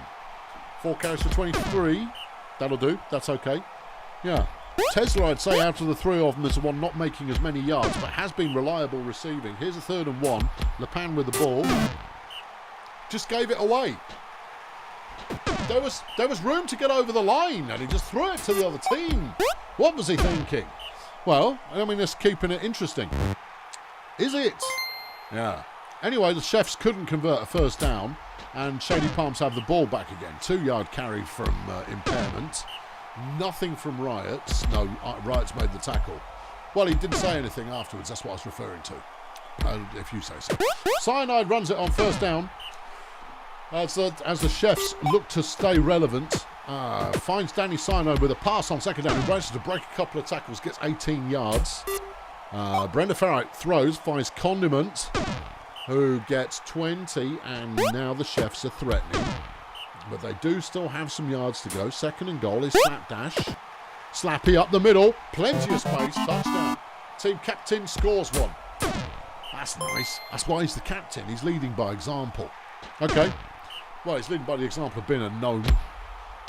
Yeah. Bork Tesla there stopped on 3rd down. And the Chefs have got the ball back again and complete on 1st down to Crumble. That's not... I think they've done that on every drive. It's just thrown it to Viv Crumble and almost got in. They get in now, though. Condiments, done. 2-2 now, the score. Shady Palms having opened the door a crack to see if it was safe, only to find out that it wasn't safe. No. And they failed to convert on 3rd down again as the Chefs retake possession and complete again to Viv Crumble. There she goes. There she goes. And she stopped. 29 yards, though. Slappy now has 60 yards passing for the game. I imagine Crumble's got all of those. Here's Danny Cyanide. A little middle pass. 3rd and 3, though. Looking toward goal. Crumble's it. Okay, half-time. And Fire Chefs are now up 3-2. 3-2. Okay, all right. Okay, all right. Here we go. 2nd and 10. And the Palms getting nothing. 3rd and 9, Tesla. Looking to throw. There is a... Banjo Slapdash is dead. Fatality. First death of the season. What a hero. Getting it done for all of us. Showing that death is well and truly alive. And he's dead. He's been killed. And it's a death. Yay. I've had that button queued up for 5 weeks. Dang damn it. Anyway, Shady Palms take over again. Still 3-2 though. Fire Chefs in control. Not a big name player that's gone down, but that's probably the way it was supposed to be. Bredrick Le Pen breaking out into that. Bredrick Le Pen makes a huge run, then fumbles the ball. The fumble recovery is then fumbled, and they get the ball back. Yeah. Jovial Impairment now on 1st down, goes 14 yards. Bredrick now on 2nd down makes a move, but not much in there. Bork Tesla getting 8. 3rd and 2. Impairment dithers and is stopped at the line. Right. Well, there's that. Floody asks what happened. You have to watch the stream, Floody, if you want to know what's happened. And the commentary helps a little, I've always found. Viv Crumble with another big reception. She's still going. Bloody Nora. Yeah, she's in. Fire Chefs have scored again. A 56-yard touchdown from Viv Crumble. Lovely. Oh, okay. All right, Floody, I'll let you off. Le Pen with another nice run. Gets 4 yards. He's 11 for 57 in the game. Tesla motors through the middle, just batting people out of the way. But Shady Palms really need to score. Impairment, good running. Still going. Gets 21 on that one, 130 yards. Le Pen now making some moves. And he's gone for 20. Tesla into the middle. Nothing really there. 28 plays left. I mean, Shady Palms are moving the ball well right now, but they're moving it so slowly. Here goes Le Pen. He can only make 1. 2nd and goal. Tesla. Who is now injured, Percy Riots, with the payback injury. But they did score. It's 4-3. Chefs have the lead just. But they are down 2 of their starting 3 runners, which could be exciting. And they fail to convert on 3rd and 11. Jovial Impairment now running. He's got so much space to move. This will be a first down. Danny Cyanide getting him after 15 yards. He's got 200 yards carrying on the day. 19 plays left. Tintin Hollywood's in the lineup now for Shady Palms. Can only make a 1-yard pass there. Impairment, nothing. The line stops him dead. Well, obviously not that dead. No, not dead like we've seen other players. No. Posteroy with the catch, gets 21 yards from Danny Cyanide. Brenda Farright looking to throw. Finds Viv Crumble, who outpaces the defence. The Chefs can put this one to bed if they can complete another touchdown. And this looks like it could be it. Brenda Farright gets to the 10, to the 5. She's in. 4th touchdown of the season for Brenda Farright. There's another injury on the field there. And another fumble. Lovely. Spack Freely's gone down. Wasn't in the starting lineup, but is now down anyway. Well done. Ingrid Matrix doing some damage. 5-3 the score, 11 plays remaining. Impairment's running it again. And that's a first down. Here's Lepan. He's coughed the ball up. Brilliant. Good timing. As the Chefs, Danny Cyanide actually on a good run. Gets 9 yards there. 2nd and inches. Just a little short. 3rd down and short. Posteroy throws, finds Ferrite. And that's a first down. The Chefs have... Well, they've killed this one. That's it. They've got it. Yeah, they're down a player, but up a win. Well, that's the right way round. If championships are your goal, that's the way you want it to happen. Danny Cyanide on the reception. She's going in. And that makes it 6-3. Shady Palms are done for this one with only 3 plays left. Jovial Impairment, a nice run. But he's trying to carry the entire team. Bredrick is doing some good, but they don't quite have the blockers to really open him up. Crystal Temple Meads, the rookie, has come in. Good player, definitely. But not quite ready for prime time. Regardless, the Chefs win this one 6-3. Yeah, it's an 800-yard game. Percy Riots getting the top scoring there for the Chefs. Yeah, due to inflicting an injury and getting some tackles for loss. Nothing on offense at all. Over on Shady Palms, as a player of the game, though, Sinbad Contract, got 1 injury, 1 kill, 3 passes deflected, and was available on offense, but really didn't contribute very much. Whew. Was the Fatality Sound a tribute to 3D Botmaker? No, Mortal Kombat, which I think you'll find is where they got it from. Yeah, except they recorded their own. I nicked mine direct from Mortal Kombat. So, I mean, there's a difference. So, a good win for the Chefs that takes their total to 2 this season, but the ties that they've got means they're actually doing pretty well. Yeah. Okay, right, who's next? Let's see if the Pirates can do anything good for the Union. Lingo Blend came close against Red Star, but they fell short.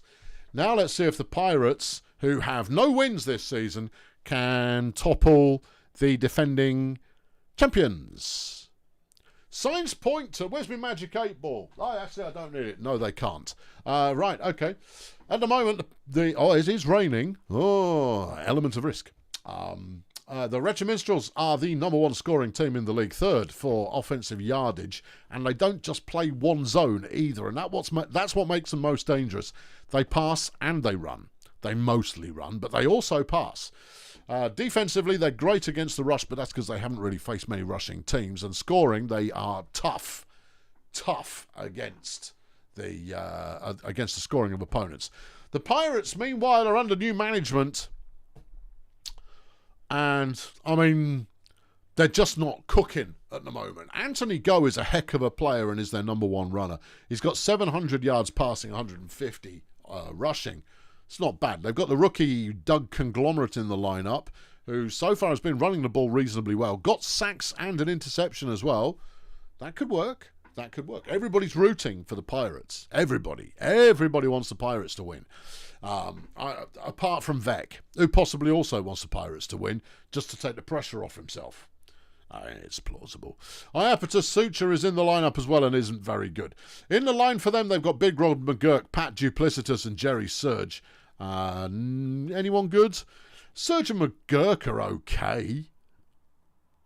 And that's about as much as you can say about them. Receiving, they've got Arnie Hamburger and Elmo Horseshoe, neither of whom have had the chance to shine yet. Maybe they will today. Oh, who plays for the Minstrels? I mean, you know, don't you? It's Oscar flipping Cattle Prod. Yeah, you know, Oscar does everything cattle prod. And then Pitbull Jones is pretty solid, and Crash Zodiac, who is also very good. In the line for them, Chonk Olympics, Professor Feetham and Ben Radical. Feetham's probably the best blocker they've got, but Olympics isn't to be sniffed at either. And then Percival Hatred, a new signing, Fingers Vectrix, who has been brought into the team out of nothing but vanity. Yeah. Nothing but vanity is why he's on the team. Maybe he'll cost them the game. We can hope. All right, okay, let's go. It will be the Pirates starting with the ball. Anthony Go is our guy. Come on, Anthony. He's an elf. Oh, stuff Anthony Go. They've got Doug Conglomerate. He's a Draken. All right, I'll root for him. Good. Why is Crystal Templemead showing up in the top corner? Well, that's anybody's guess. Maybe she's here watching. It's a fumble on the first successful offensive play, and the Pirates have already given the ball away. Righto.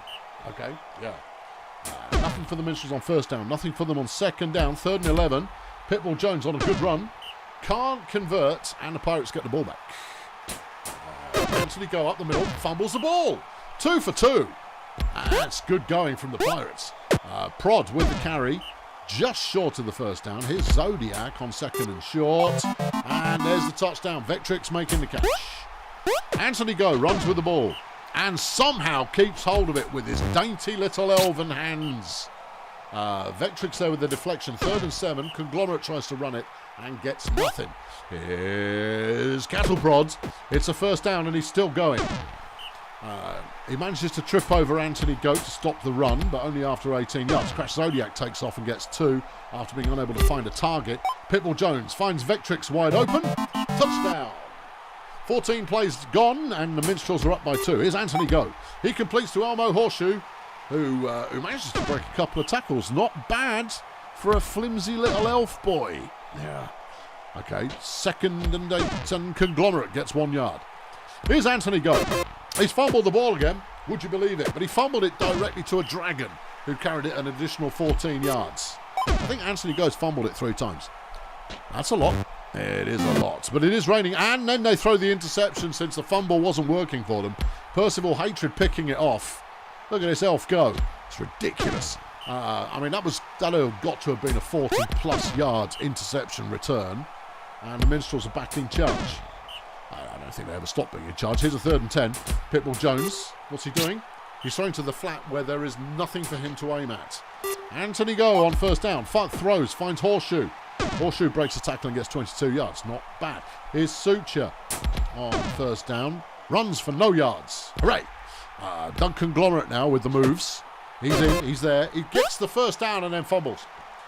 Chonk Olympics picks it back up again. Well, I promised you fumbles, everybody. I didn't promise they'd be spread between both teams. Oscar Castleprod has been injured. Oh, there is some justice in the world. Pat Duplicitus smacking the prod in the face. And that's changing things up for the Minstrels. Who have they brought in? We'll see when the opportunity presents itself. Meanwhile, they've thrown a pass to Arnie Hamburger, and he's protected from behind by Suture. Hamburger still on his feet, gets 50 yards on that one. Suture now. That's not bad. Yeah, Conglomerate for the Pirates is looking, and that one's deflected. Okay, Anthony Go up the middle. No, it didn't work. All right, 1st and 10. Here come the Minstrels. It's Bonky Rhino they brought it. Oh, Bonky Rhino's another starter. Yeah, I know. They've got another. They had a spare starter. Pitbull Jones throws. It's deflected. Here's Rhino on 2nd and 10, and runs, gets 3 yards. Crash Zodiac now. Throws a reasonable length, finds Hatred, who breaks off the coverage of Anthony Go, who is overrated. Yeah. I'm going to stop talking about him as being a good player, because he isn't one. Percy Hatred is in, and that's his 13th touchdown of the season, as the Minstrels are now up 4-0. Suture looks, throws, finds Hamburger. Hamburger's solid, you just got to give him the ball more often. Here goes Conglomerate. No. 2 yards. 2nd and 7. Anthony Go throws. Finds Elmo Horseshoe. Well, if he were to just do that all the time, Go has actually thrown 4 for 4 in this game. Horseshoe makes another catch and is in the end zone. The Pirates have scored. Call the game now. It's not going to get any better. 4-1 now the score. As we approach half-time, Rhino makes a catch for the Minstrels and gets 18 yards in the first down. Pitbull Jones through the middle, swerves into traffic, and not a lot. 2nd and 9. Rhino up the middle, gets 2. Here's Zodiac to try and convert on 3rd and 6, and Percy Hatred drops the ball. And here's Anthony Go. He throws at just all the opposing players, and nothing happens. There, no. Okay, 2nd and 10. Suture up the middle, gets 3 yards. Here's Dougie Conglomerate on 3rd and 6. Tries to run it, and that didn't work. All right, let's have a look at the Minstrels again. Sure, we've looked at them a bit, but I could always look at them some more. And there's a sack. Dougie Conglomerate getting a sack. Lovely work. Pitbull Jones running on 3rd and 11. Very close to converting, but didn't. Okay. Go on 1st down. Throws. Suture is open. And gets 18 yards. Just, I mean, semi-reliable, but not quick. He's not a receiver. He's another runner, so that doesn't really matter. True. Very true. Conglomerate gets 2 yards. It's 2nd and 7. Is Anthony Go. He throws. He finds Horseshoe, who snakes Vectrix and is in for his 2nd touchdown of the game. It's now 4-2. And no way. No. They recovered. The Minstrels fumble but get the ball back themselves. But if they don't score on this drive, and they've just fumbled the ball, so they have not scored on that drive. Well, if the Pirates can turn this one in, and there's a good pass out to Hamburger, we might have a game on here. Suture throws to the flat, but there's no one there. 2nd and 10. Wait for it. That's a fumble. It's recovered by Bonky Rhino, who's got so much speed. Yeah. Brought down. Oh, another turnover. That's a killer, isn't it? Yeah. Nothing on 1st down for the Minstrels. Good piece of defence by Go. But it's only any good as long as everybody defends, and Hatred's in for his 3rd touchdown of the day. 5-2 now the score, 30 plays left. The Pirates could do this, but they've got to stop coughing the ball up, and they need to score quickly. Conglomerate through the middle gets the 1st down. Here goes Go. Come on, elf boy. Chucks the ball, and it's deflected by Hatred. Suture over the middle, nothing there. 3rd and 10. Conglomerate's going to try and run it. Good luck. Well, he might get there. He won't get there. He doesn't get there. 7 yards. Rhino on 1st down for the Minstrels. Finds Vectrix wide open. Horseshoe's going to try and bring him down. Doesn't. His Conglomerate. Doesn't. And Duplicitous might just get there. No, he won't. Crash Zodiac is injured. Oh, no. What a shame. Jerry Surge there injuring the other key starter for the Minstrels. It's only a small injury, though. It's just going to make him slightly worse. And that's what we need. 2nd and 12, and Conglomerate can't find an open player, so runs with it and gets 7 yards. Good heads-up play there. 3rd and 4, and Hamburger has another catch. He's a solid player. I've said it already. Yeah, I know. Say it again. He's a solid player. Yeah, all right. There you go. Pitbull Jones there with the deflection. Conglomerate's going to try running it again. And he gets a good run there to the outside. 11 carries for 61 yards. It's not really a kind of starter number, but it's good enough. And they've scored again. 6-3 is the score now. It's too late for the Pirates to get back in this, but the Minstrels are running without their starters, or without 2 of their best starters. Caught Fraggles in. He's thrown it. It's a completion. Percy Hatred's made the catch. We said when you've got good receivers and good throwers, you catch the ball and the game, man. Harder. It's another catch from Hatred. He is a very good player. Yeah, I know. Percy Hatred's good. That's what I'm saying. Yeah, that's why I said it. Pitbull Jones running up the middle. What? Who was that? That was Pat Duplicitous, made to look completely stupid. Caught Fraggle tries a run. 2nd and goal is Rhino. And it's a touchdown. Hatred gets his 4th of the game. 7-3 now the score. The Minstrels have got this one. A spirited near comeback from the Pirates, but not spirited enough. However, they did inflict 2 injuries on big-name players, and we like that about them. Hamburger's going to have a good day in terms of the number of yards that he's taken in.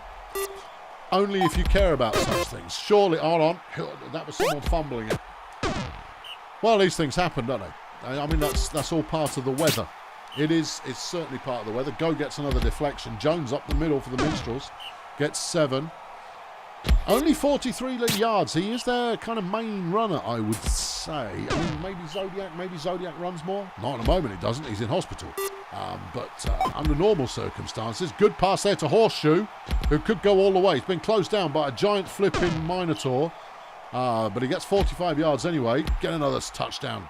What are you doing, Conglomerate? You're taunting a tree man. That's unwise. He might drop acorns on you, and then they'll grow in your head, and where will you be? The Pirates did all the work on that one.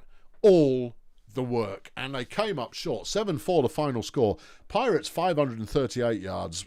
Minstrels 422.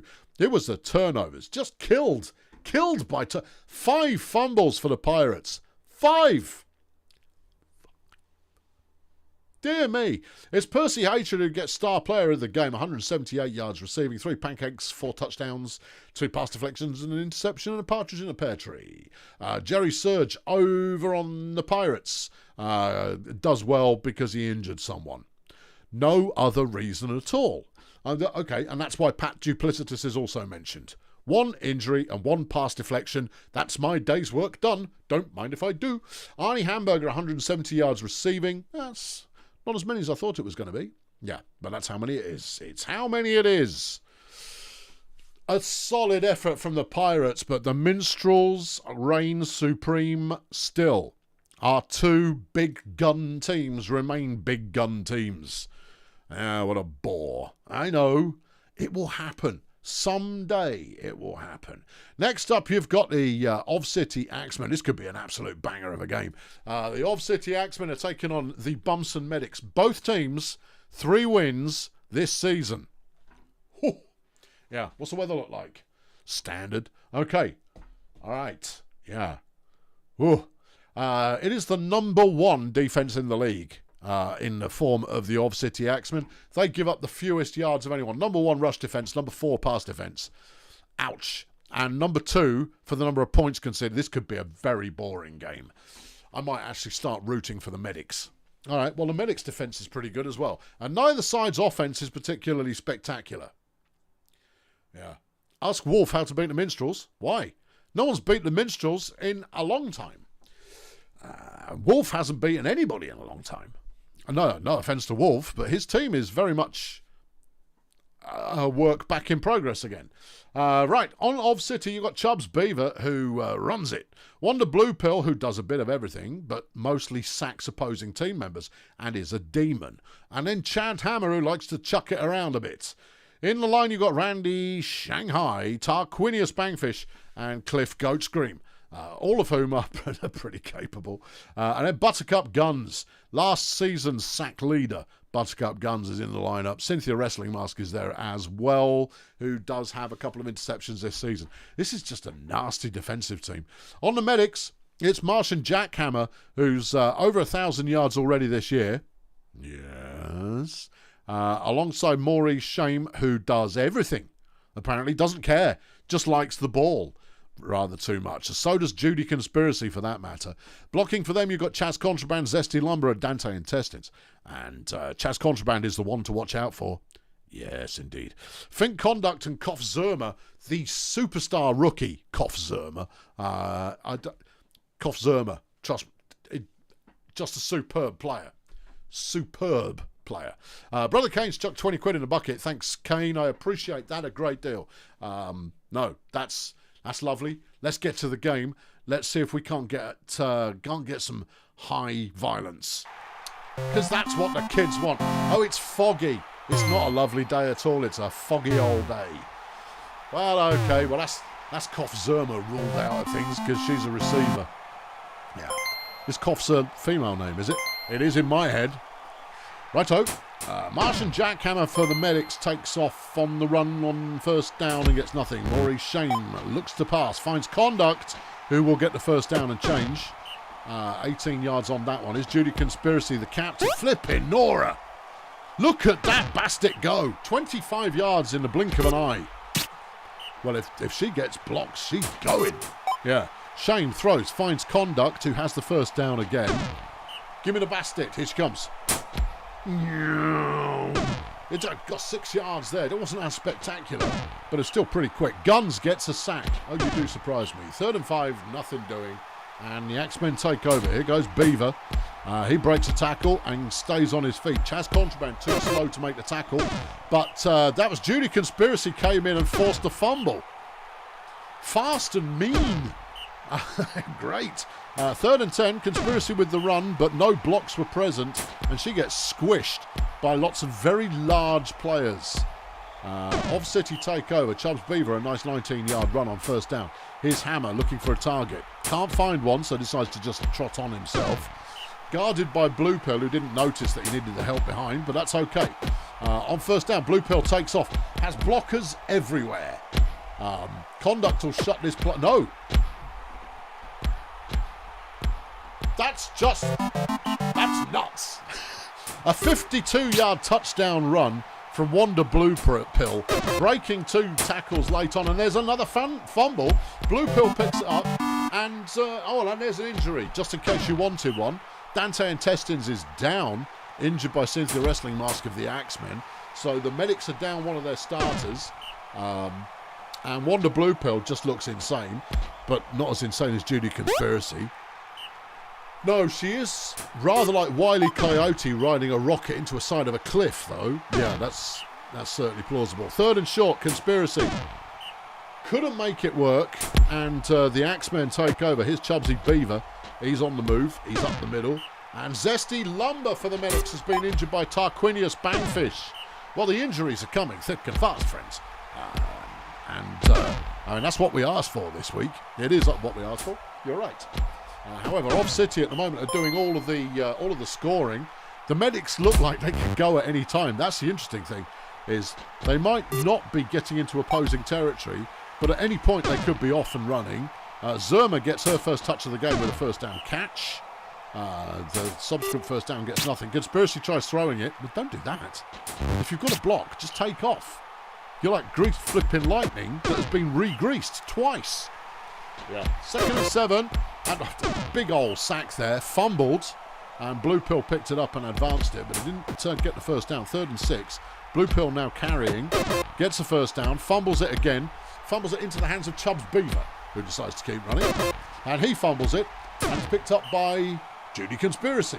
Righto. Yeah. Okay. The fog is clearly making it hard to see where the ball is when it's in your hands. Judy Conspiracy on the run. Gets past danger. And gets 15 yards on that. Needs more Conspiracy. Put her first in the lineup. And get some blockers for her. Because she's almost as much fun to watch as Jackson Clown Car. And we love Jackson. Look at her go. It's a brilliant. Uh-oh, Blue Pill's on her. That could end in death. Jackhammer with the throw. Finds Zerma out on the sideline, and Zerma will get in for the touchdown. And despite this game feeling a little one way so far, it's not. It's only 2-1. Because the medics look like... You know what? I love the medics offense. I love it. It's insane. It's just a crazy gang team. I also like Wanda Blue Pill. Well, yeah, you like anybody who just runs over people rather than avoiding tackles. Yeah. Or runs so fast that the tacklers can't get them. Think conduct for the medics is down. Cynthia Wrestling Mask claims another. Deary me. Yeah, what is in that fog? You do not want to know. And you definitely don't want to watch the end of the movie, because it will leave you sat there with the jaw on the floor going, I did not see that coming. It's the mist, not the fog. Doesn't matter. I'm still right. Conspiracy carries to 14. It's still 2-1 as we're into the second half now. Jackhammer throws, finds Zerma, who outpaces the opposition and gets the tying score. That's a rookie and a half. I would sign Koff Zerma immediately if I had anyone that I was prepared to trade. But I don't, so I'm not gonna. Here's Wanda Blue Pill on the carry again. Just power driving through. Because she's a demon, there's a high likelihood she's going to injure a lot of people just on the running. Yeah. Just on the running alone. Yeah. Anyway, they don't convert there, and the medics have the ball back, and they're sacked by Blue Pill, who has 9 in the season so far. There's Guns, who has only got 5 in the game. Conspiracy takes off, gets 1 yard, but that's nowhere near enough. Oh, Zerma is dropping some shade on Buttercup Guns. I wouldn't recommend that. No, Guns is like a monster. Yeah, it is the best movie ending ever. It is the best movie ending ever because you will not see it coming and it will just make you have the horror face. Twice. One horror face, then a second horror face. 2 horror faces for the price of 1 as the Axemen score. Scott Lemon is now in the lineup. Oh, I like Scott Lemon. Yeah. Who went down? I didn't see. Oh, you weren't watching. No, it was probably earlier. Doesn't matter. No, this is looking like a good game. Here's Jackhammer. We'll pay attention to it and stop talking about movies. The medics can't convert once more, and Ov City have the ball at their own 30. Here's Chad Hammer up the middle. Gets 2 yards. 3rd and 5. Blue Pill is running with it. Contraband tries to make the stop, and the demon breaks through the tree, which is not code. Beaver with the run on 1st down gets 3 yards. Here's Hammer keeping it on the ground, getting good distance, and takes it 14. Ov City charging upfield right now. Blue Pill takes out 2 tacklers and is brought down by the Exocet missile that is Judy Conspiracy. Chubbs Beaver there takes him inside the 10. Hammer's going to run it in for the touchdown, and Ov City now lead by 2. Okay. Jack Hammer attempts to throw, can't find anyone open. Here's Maurice Shame, who gets sacked by Guns, who's got 8 sacks in this game. Conspiracy goes, stuff you all, I'll do it myself, and gets the 1st down, running for 11. Jack Hammer throws, it's deflected. Here's Shame, sacked by Guns again. You know what a shame is? Maurice Shame. Judy Conspiracy goes, for crying out loud, I can't do it all. And she gets the 1st down again. Shame's going to screw it up more. Yep, gets sacked again. Here goes Conspiracy. Not this time she doesn't. There were just too many sack yards to try and offset. Oh, I feel sorry for her. Well, you should. Yeah, she's just having to do all the work. Yeah, it's Shame. Shame is disgusting. They do, however, have the fumble recovery. Judy Conspiracy has recovered 3 fumbles in this game. Well, she's so fast, she's always the first one there. 3rd and 1, Judy Conspiracy on the carry, gets the 1st down and is still going. And it's still going. 26-yard carry. She makes every carry look so exciting, and she's in for a touchdown. She's earned it. 4-3 now the score, 9 plays left. A quick turnover. Maybe. You never know. No. Blue Pill's got the ball. She ain't turning the ball over for nobody. No. She might turn it over, but then she'll kill you and take it back again. Here goes Chubbs Beaver, managing to get very little. 2nd and 10. Beaver, nothing. Here's Blue Pill. All the opposing players were lying on the floor, and Blue Pill just stood there, kind of flexing a bit. Maurice Shame makes the catch. There's 3 plays left. Shame is still on his feet. Still on his feet, inside the 20, to the 15, to the 10, to the 5. He's not going to get all the way there, but there's 2 plays left, and they've got 4 yards to go. Shame tries to run it, and he gets no yards. Here's Judy Conspiracy. For me, Judy, no, she gets sacked. Oh, my God. Good end to a game that was all over the place. Just mad. Just a mad game. Very enjoyable. 800-yard game, that one. Most enjoyable to watch. The Axemen injured 3 players on the medics. One-way traffic on the injury side of things. Buttercup flipping Guns, 118 fantasy points. He did nothing offensively, 16 pancakes. 11 sacks. Ooh, that's a record we're not going to see broken. No, I don't think ever. No, I don't think that record is ever going. Ever. No. Wonder Blue Pill, 146 rushing yards. Not a fast player, but just so insanely violent.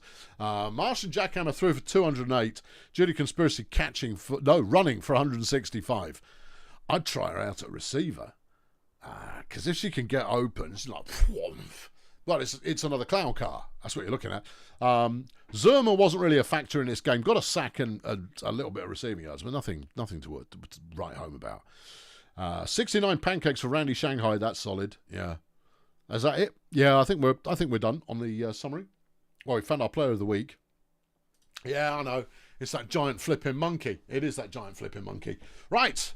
Who are we playing? We're playing Grunt Auto Group. Oh, no, they're good. Yeah, I know. Right. It's Bulldozer Power time, and we're taking on the Grunt Auto group, who are, as previously mentioned, good.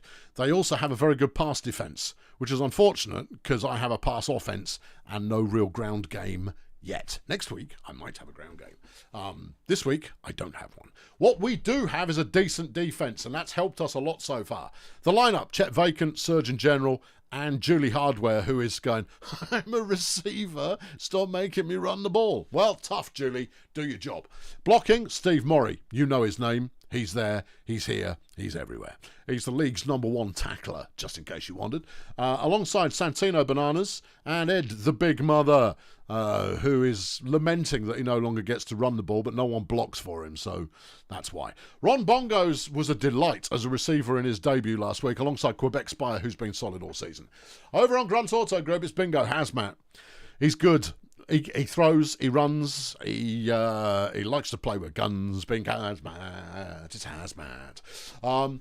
Tiger Styles is here too, and likes intercepting the ball. I know Tiger Styles, yeah, pain in the bum. And then Bite Breaker Billy, who throws it very, very well indeed. In the blocking, Cherry Margarita, Georgie Cohn, Sue Humpin.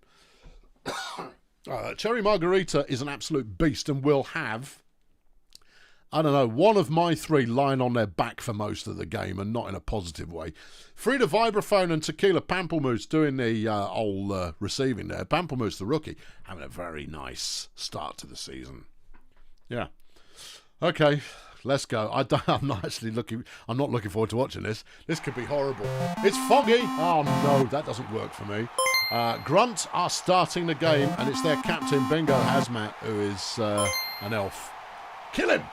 Kill the elf!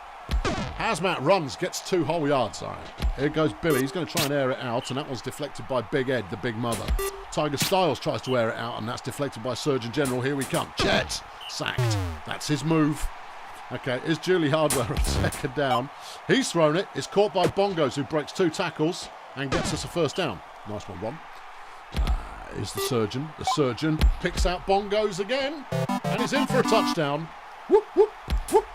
Okay, Hazmat on first down. Good running. Gets 9 yards on that one. Bike Breaker Billy, good throw. Finds Pamplemousse in the open. Hardware tries to make a tackle and completely fails. So that's not his job. It should be. 46 yard for Pamplemousse. Yeah. Another catch there. Frida Vibraphone. She could go all the way. No, gets down as far as the 2. Hazmat now takes it. Doesn't take it. Breaker Billy on second. Gets sacked by Big Steve. Come on, team. Oh, defense. Oh, stopped him on 3rd and goal. I love it. 2nd and 10 now. Hardware. Run it. He gets 5, but that gives us a 3rd and 4. The general is sacked. Could have been worse. Yeah. But, I mean, if you make a stop, kids, turn it around and do good things with it. Chet there getting a tackle for loss in there. That's cheeky. I know, we stopped him on 3rd down, and here we go again. Chet throws the ball to nobody. What's the matter with you, Chet? Here goes Julie Hardware. He's tackled from behind the line. The surgeon is sacked. Oh, my giddy eyes. Well, you did say you were going to be, sat on your backside for a lot of the game because your line's outmatched. Hazmat with a massive 29-yard run gets him inside the 5 again. Steve comes up with another sack. Come on, Steve. And that one's thrown at the end zone. 3rd and goal. Hazmat. And they get the touchdown, and it's 1-1. Okay, 1/4 of game gone. And Chet sacked. Well, it's his move. Is Julie Hardware. Julie, don't wait before you start running. Just start running. All right? Just assume the blocks are going to be there, and we're stopped again. Here goes Hazmat. He's sacked by Big Steve. Nice one, Steve. On 2nd down, they throw it. Pamplemousse is on it and is just short of the first down. 3rd and very short. Tiger Styles gets the first down and a little more. Nice running from the Goblin. Bingo Hazmat sacked by Big Steve. Nice one, Big Steve. Hazmat there catching the pass on 2nd down and is inside the 5. Grunt's offense looks good. Yeah. And they're in again. 2-1 now the score. BDP behind. Chet gets sacked again. For Christ's sake, Chet, throw the pig in the ball. Julie Hardware waits again before running. What's the matter with you, Julie? And then we're turned over on 3rd down. Look, we haven't lost a player. You people just suck. It's the fog. I suppose. Anyway, here come Grunt again. They complete to Styles, who makes all the defenders look stupid and will score. 3-1 now the score. All right. Chet is sacked. Yeah. You've got protection, Chet, but you have to throw the bleeding ball. Yeah. It's the fog. Yeah, we're actually being killed by weather. I know. Yeah, I know. But it also shows the one-dimensionality of your team. I don't care about that. Surgeon Defender, General with the deflection. His hazmat on a 2nd and 10. And he runs. Good yardage going on there. 8 yards. His bike breaker, Billy. He's completed to Pamplemousse, who breaks a tackle from Hardware. It's not his job. Should be his job. 4-1 is the score. Chet throws the ball away. Well, this makes a change from getting sacked. Hardware waits, throws, finds the General. We've got a first down. It's happened. The dream is real. And then Surgeon General gets sacked. Kill someone. Any elf. Chet throws, it's deflected. 3rd and 14 is Hardware. He waits and then gets sacked. See, strategy. Okay. Yeah, Hazmat runs on first down for Grunt. We look crap, don't we? Yeah, I know. Apart from Steve. Steve looks good. Speaking of which, he just caused a sack fumble there. Yeah, but they got the ball back. Doesn't matter. Steve still did his job. Yeah. Now, if Santino can just kill someone, maybe we'll be in this thing. Bingo with a throw on first down. Nothing doing. 2nd and 10. Billy throwing out there. Finds Pamplemousse. Just Spire to beat and doesn't. But there's half a breath there to score. Hazmat waits to find someone, but no one shows up, and Steve stops him short of the goal. Still 3rd and goal, and there's the touchdown. 5-1 now the score. Yeah, for crying out loud, Chet. Do something other than your standard move. Who's blocking for you? I don't know.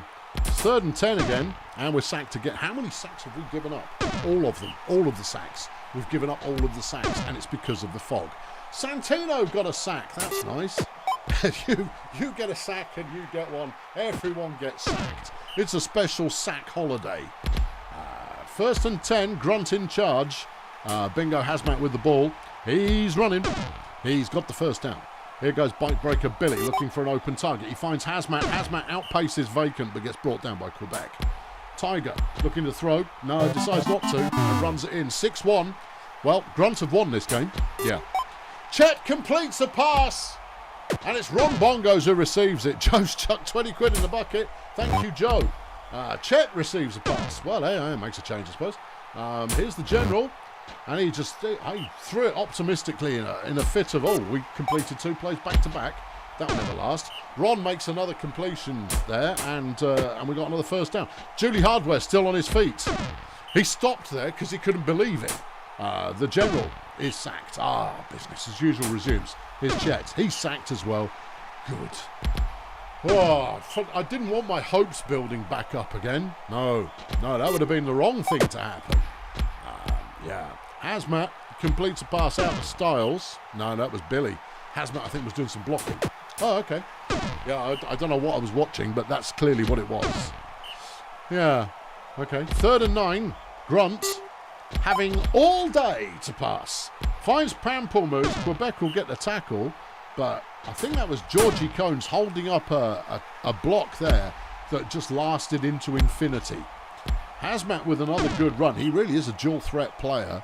203 carries over the course of his career, and he's averaging almost 8 yards a carry and looks to be worth it. Tiger Stars, lovely run, 8 yards. They're going to score again here. Chet gets a sack. Yeah, complete some passes, Chet. I mean, I know they've been teaching you how to sack people. Tiger Stars is in. But, I mean, you're here to throw the ball, and that's it, you know? Yeah. 3rd and 11 for BDP. Surgeon General looking for a target. Tell you what, they can look for a new job. I'm not sure I'll play him next week. Hazmat gets another 6 yards. 8 plays remaining. 2nd and 3. Billy decides not to pass for once and just carries the ball 5 yards for the first down because we're incapable of stopping anything. Hazmat looks for anybody. Can't find anybody, but just chucks it for laughs. 3rd and 9. That one's completed to Hazmat, who swerves about a bit but can't make the first down. Here's Chet looking for a target. And he overthrows Quebec Spire. It's It's the fog. I know it's the fog, but that doesn't mean that we should just let down. Besides which, Chet's vision is excellent. Doesn't change it. It's the fog. Yeah. Okay. Well, the star of the game was Steve Morrie, but the final... Oh, my giddy aunt. I just broke the record, everybody. I just broke the record. New record of the lowest offensive yardage in a game is Bulldozer Power, 77 yards. Yeah, that's not good. No. Sacked 13 times. We sacked them eight times. Yeah, but we were sacked 13 times. Yes, that's not good, is it? It's not good. Not good. We did hold... The previous record was 100 yards, and that's held by Bulldozer Power.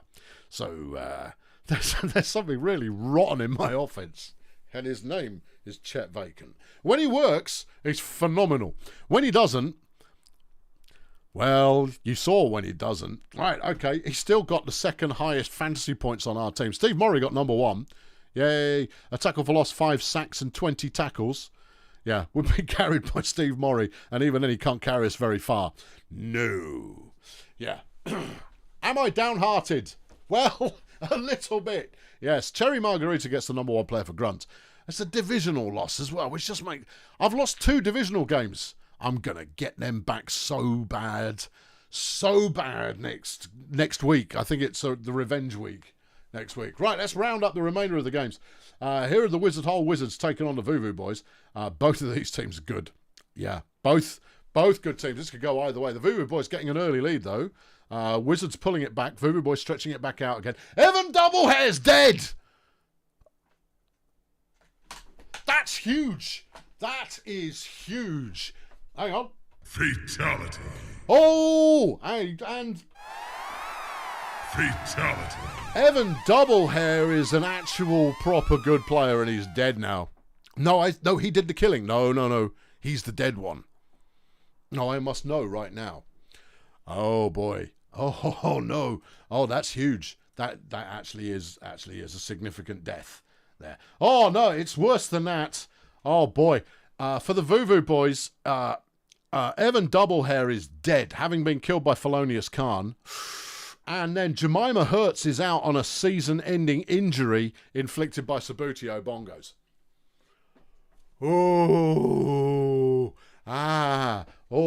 The Voodoo Boys just got gutted. Yeah, that is not good. No. What was the score? Oh, it doesn't. The Voodoo Boys won the game. Oh, that's two big players gone from the VVBs this season. Ouch. Yeah. Oh, dearie me.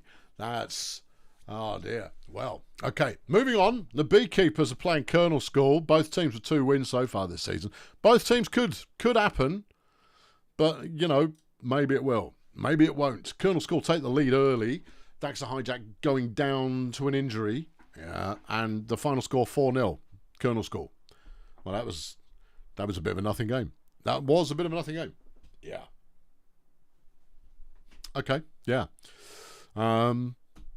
It's only a 600-yard game. Only a 600-yard game. There's not even any big numbers to call out. Pancakes? He says optimistically. Not really. Not really. Well, there you go. 4-0, Colonel School over the Beekeepers. Righto. And then Toymasters are taking on the Pix Creek Miners. Toymasters are a shadow of their former selves, but their pass defense looks all right. Well, yeah, cling to that. Versus the Miners, who somehow have got themselves to 3 wins this season. Let's see if they can continue the streak. It's the Toymasters leading the way early on, though, and continuing to lead the way. Toymasters just smashed the heck out of the Pix Creek Miners, and his target. I've not seen a score that high ever. That's 165 fantasy points. 165. 165 fantasy points for Tag Evil Couch. Now, we know Evil Couch is good, right? Yeah. Not just good, but very good. What do we got? 4 interceptions, 5 passes deflected, 5 touchdowns off 283 receiving yards. That'll do it. Wolfgang Tail Chase, the new member of the team, passed for 300 yards. That's pretty solid. Yeah. Crikey. Yeah. Well, the Toy Masters have found something that works. We'll have to see them in action to see what works. Yeah. And, Pix Creek throwing 4 interceptions certainly didn't hurt them. Who grabbed those? Int. Nobody. Okay. Nobody made those interceptions. Am I reading that right? No, interceptions thrown, 1 and 1. Oh, it's only 1 per side. That is 4 yards per pass? No. There needs to be ever such a slightly faint grid to read what's going on. Yards per... No, hold on. Pass yards, 262. Yards per pass, 8. Interceptions thrown, 4. Well, who made... Oh, it's here, look. Tag Evil Couch made 4 interceptions. You said that right at the start. I'm moving on. Anyway, big win for the Toy Masters, who might even be back. As long as Tag doesn't die or something, you know. Next up, you've got the Stegonauts versus the Chroniclers. Both teams looking for a way into the season. And maybe they'll find it. Stegonauts get things started, but Erg Melonflex are right with them. Chief Otto passes down. Stegonauts take the lead towards the end, though, and manage to hold on for final victory. 5-3 final score. Stegonauts take the win. It is Lamar Nightshift who gets star player of the game. 3 touchdowns, inflicted an injury, and 171 rushing yards. All right. Yeah, I know. It's fairly mediocre, but it's a win's a win. It certainly counts. Yeah. Flash Bandit did best for a Melonflex, 143 receiving and 3 pass deflections. That's a good performance, but it wasn't enough at the time. Moving to our next, it's the Sea Raiders, dun dun dun dun, up against the Space Agency. The Sea Raiders, we still think the Sea Raiders are amazing, but they've lost 2 games. No, they've tied 2 games. They've tied 2 games now. And so what's going on? The Space Agency, meanwhile, have only tied 1 game that the Sea Raiders have lost. We've won. All of that. Let's play it. Here we go. Space Agency take the lead first and build on it, and it's very even, but no, there they go. No, Sea Raiders took off eventually. 7-3 final score. 500 yards plus 380. Ziggy Whippet, the star of the game for the Sea Raiders. 80 fantasy points. Some pancakes in there. 7 passes deflected. 127 receiving yards. These are all things that they did in that game. No injuries. Don Garcia Funk was contained. Ooh.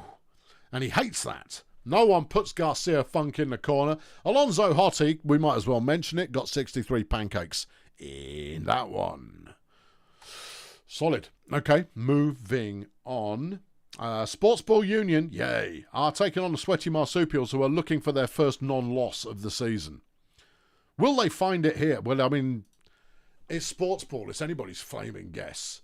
Marsupials go up 2-0. Ian Pawn Helmet is down. And it ends up 2-2. The Marsupials do indeed get their first non-loss of the season, but it's a very low yardage game. Very low yardage game. Jackson Clowncar got 2 sacks and a pass deflection. That's not what he's paid for. But that's what he got. 1 injury inflicted overall, but it wasn't a critical one. Star player of the game resting Dirtface for Sportsball. And that came off 3 pass deflections and an interception primarily. It's bounty time. Well.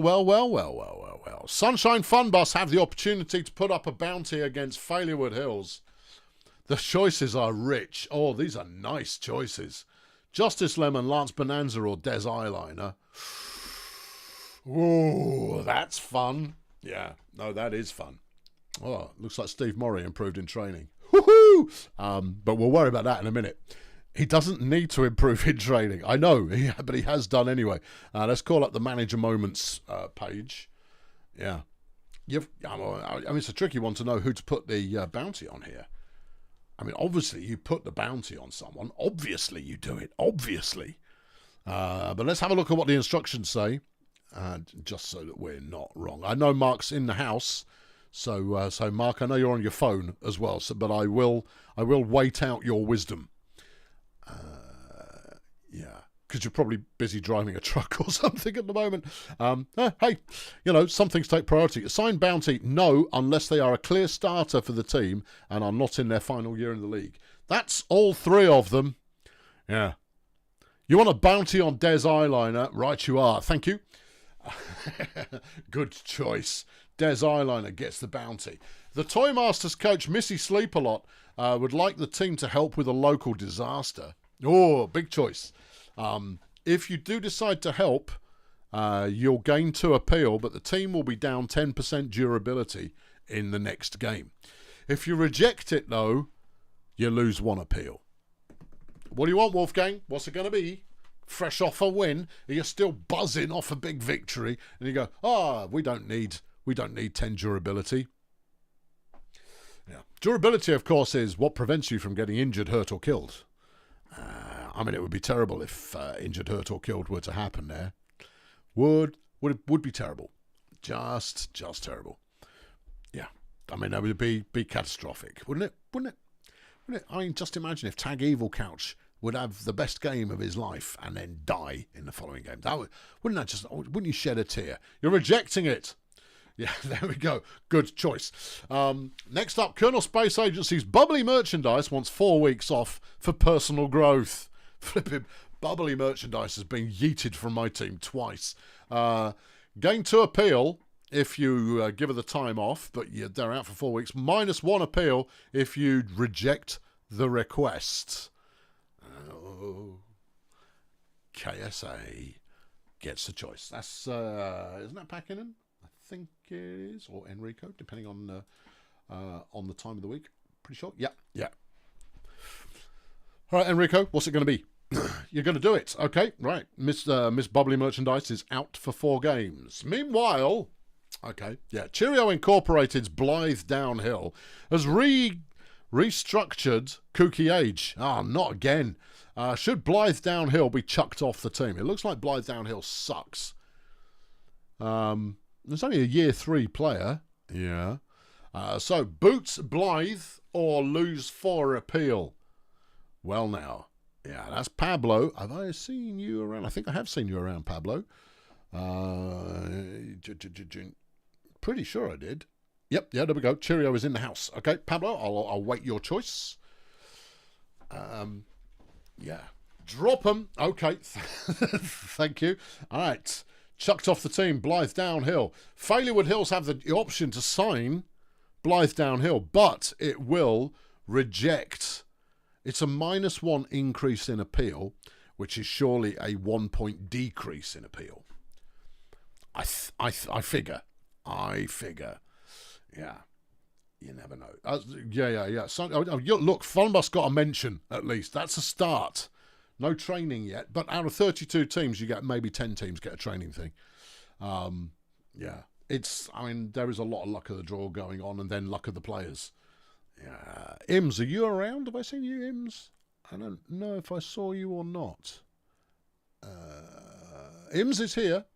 Yeah. Okay. Ims is in the house. Ims, what do you want? Do you want this bum of a player? I'm sorry, this excellent player who will be incredibly valuable to your team and in no way rot morale? Ims is coming up with wisdom right now. And that's a no. Okay, Blythe Downhill, that's a no. Colonel Space Agency have got the choice. Okay, KSA. It is Packingham. Enrico, you're on again. How would you like Blythe Downhill on the team? You seem to be very generous towards waifs and strays. You will lose a little bit of appeal. I have a feeling that Ms. Downhill is about to Ms out of the league. Yeah. We've got this is a player that has caused multiple altercations, is irresponsible, is clumsy, and is bad at chemistry. That's a no from KSA. The Steganauts are giving you. She's desperate to play for someone, desperate, but it's still locker room poison. Fernando, I'm pretty sure I saw Fernando around. This is pretty good. Having everybody around is great. Maybe I'm wrong. Maybe I'm right. Maybe I'm wrong. Maybe I'm right. Am I wrong or am I right? I can't remember. Otherwise, I'll go to your pre-selected. What do I do? Given the choice moment team. Yeah. No sign of Fernando. Or if you are here, Fernando, you haven't signed into the live room. That's why we run the live room, so I can see at a glance whether you're here or not. Let's assume you're not. Let's go with your instruction plan. BDP will take her. BDP flipping won't. BDP will say, no, your career is done, sunshine. Don't go through the entire league, for crying out loud. Fernando, no changes. Right, thank you. And that means the Sturgenauts over here. Cut players, yeah. Improve appeal. Oh, that's a yes. Sign new if the overall is high enough, which it isn't. That's another no. All right, she's retired. At the Sturgenauts, it's Fernando again. Kojak Mistron gets into a fight with Carlton Wonder over a naughty guitar. Saucy. Should Kojak Mistron be kicked off the team to avoid a loss of 2 appeal? That's a slightly more tricky decision, that one. I'm going to the decision matrix. Right. Okay, bounty? No. Cut? No, we don't cut players. Okay, however, improve appeal? Yes. But we don't cut players. That wasn't a defer. Yeah, sign new unless it decreases appeal, which was the last player. So it's a no cut. It's a no cut because cuts come first. Yeah. Okay. And also you can always drop them during the week. So there you go. Right. No, keep the player. Keep the player. Especially because she's a starter. Yeah, all right. All right, there you go. That's your roundup. Now, Edgeslom. Sealer Emphysema has improved. That's not a big name. No. Steve Murray improving another 5-point starter rating. Yeah, that's a big name. Yeah, I know, but we lost the chuffing game, so what does it matter? At Colonel School, Jessica Therapy has improved. That's quite good. Larry Splendid at the Sturgenauts. Maybe noteworthy. I only talk about people in the 70s and above. Everything else you saw. Although saying that, at the Sweaty Mars Super... Oh, no, the training staff have helped Ocean Tanklart at the Vuvu Boys, Edison Fancy Man at Red Star, and Shade Dark Cave at the All-Stars. At the Sweaty Marsupials, Fritz Beermat has made the team happier, whereas at the Sturgenauts, Frank Trombone, remember him? Yeah, he's made everybody sad and unhappy. Well, that's what he does. That's his move. All right, here's your team of the week. Pass deflections, Justice Lemon with 8 for Failure Hills. Tackles for loss, Percy Wrights at the Fire Chefs, 3 of them. And 11 sacks for Buttercup Guns. That is just disgusting. It is. 4 interceptions for Tag Evil Couch at the Toy Masters, who definitely is the reason they won the game. Steve Murray with 20 tackles at BDP. Defensive Player of the Week is Tag, perhaps unsurprisingly. For Pancakes, ostentatious smack at Stardozer Human Resources, 83. Whoo! Chunk Flunkerson, you saw him in action, just cooking the defence. 355 yards receiving. 283 rushing yards for Donut Crazy is pretty impressive because demons are not that quick. No. Wolfgang Tail Chase threw the most at the Toy Masters, 306 yards. Total yards, though, Flunkerson, 355. Player of the Week, Tail Chase. Player of the Week, the Offensive Player of the Week, Tail Chase. Overall Player of the Week, Tag Evil Couch. Toy Masters could be back. Or is it a fluke? I like to keep you guessing. You know how it is. We like to see what it is. What do we got next week? Well, next week it's not rematch week. Oh, blimey. Yeah. You wanted some bangers? Here you go. The Wizards up against the Raiders. All right, that's going to be a fun game. The Resurgent Toy Masters against the collapsing BDP. Oh, no.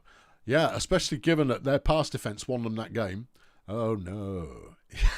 Hope it's not foggy. Beekeeper's Grunt, then Colonel School against the Chefs. The Sturgenauts get to have a go against the Pathfinders. R.I.P. The Axemen against the Space Agency could be a good one. Failure Hills against the Miners could be a good one. Lingo Blend against the Vuvu Boys. Well, the Vuvu Boys have got to figure out what to do now. What are we going to do? The Pirates are taking on Peninsula. That could actually be quite a good game. Both these teams are looking for some way into the season. And Sports Ball up against Stardozer. That could be fun. Shady Palms up against the Chroniclers. That's going to be a close one. Blood Pit against the Nomads. Well, Blood Pit have finally figured out how to stop losing. Now they don't need to figure out how to do anything other than not win. Edgeslum Medics is a good game in waiting. This one less good. Sweaty marsupials. Sweaty palms. No, that's something else. Sweaty marsupials. Yes, against Budget. Should be a Budget win. Sunshine Fun Bus still looking for that first win against Cheerio. And then the Minstrels take on Grazer Ridge. R.I.P. Grazer Ridge. Let's have a look at the standings. Here we go. Out front, in bad company, smooth division, are the Voo boys. But they just lost 2 players. More than that, they just lost 2 important players. That's a horror story. In the Zesty division, Ov City are out front, but the medics are far from being out of it. And actually, Colonel School aren't far off the pace either. Even the beekeepers aren't done by a long way. In the Sloganator, Budget are out front and being chased hard by the Miners. In Battle Plant, Cheerio are in the lead on points difference with 2 wins. The Steganauts also have 2 wins. Erg Melonflex also have 2 wins. The Battle Plan is going to come down to the wire. Yeah. Over in Fail Brigade, Grunt take the top spot. Oh, you dirty Grunt. Yeah, I know, because they've got the points difference now, and they've actually got the league points difference as well. Oh, no. We're in second. That didn't happen until much later last season. Tough. Okay, yeah. And also, the Fire Chefs aren't that far back. In the Wood Chipper, it is pretty close. The Sea Raiders are out front, but Failurewood aren't far behind. In Whoop Whoop, it is, it's all about the Pathfinders. And then eventually you'll find Sportsball Union just happily back there, running around the place, chasing the ball. And then in Reduced, it is the Minstrels who are out front. I had a look earlier. They don't play each other until the playoffs. Yeah. One of those 2 teams cannot make it through to the final, but one of them can. It'd be nice if neither of them did, though, wouldn't it? Wouldn't that be lovely? I think so. There you go. That's the end of the show for this week.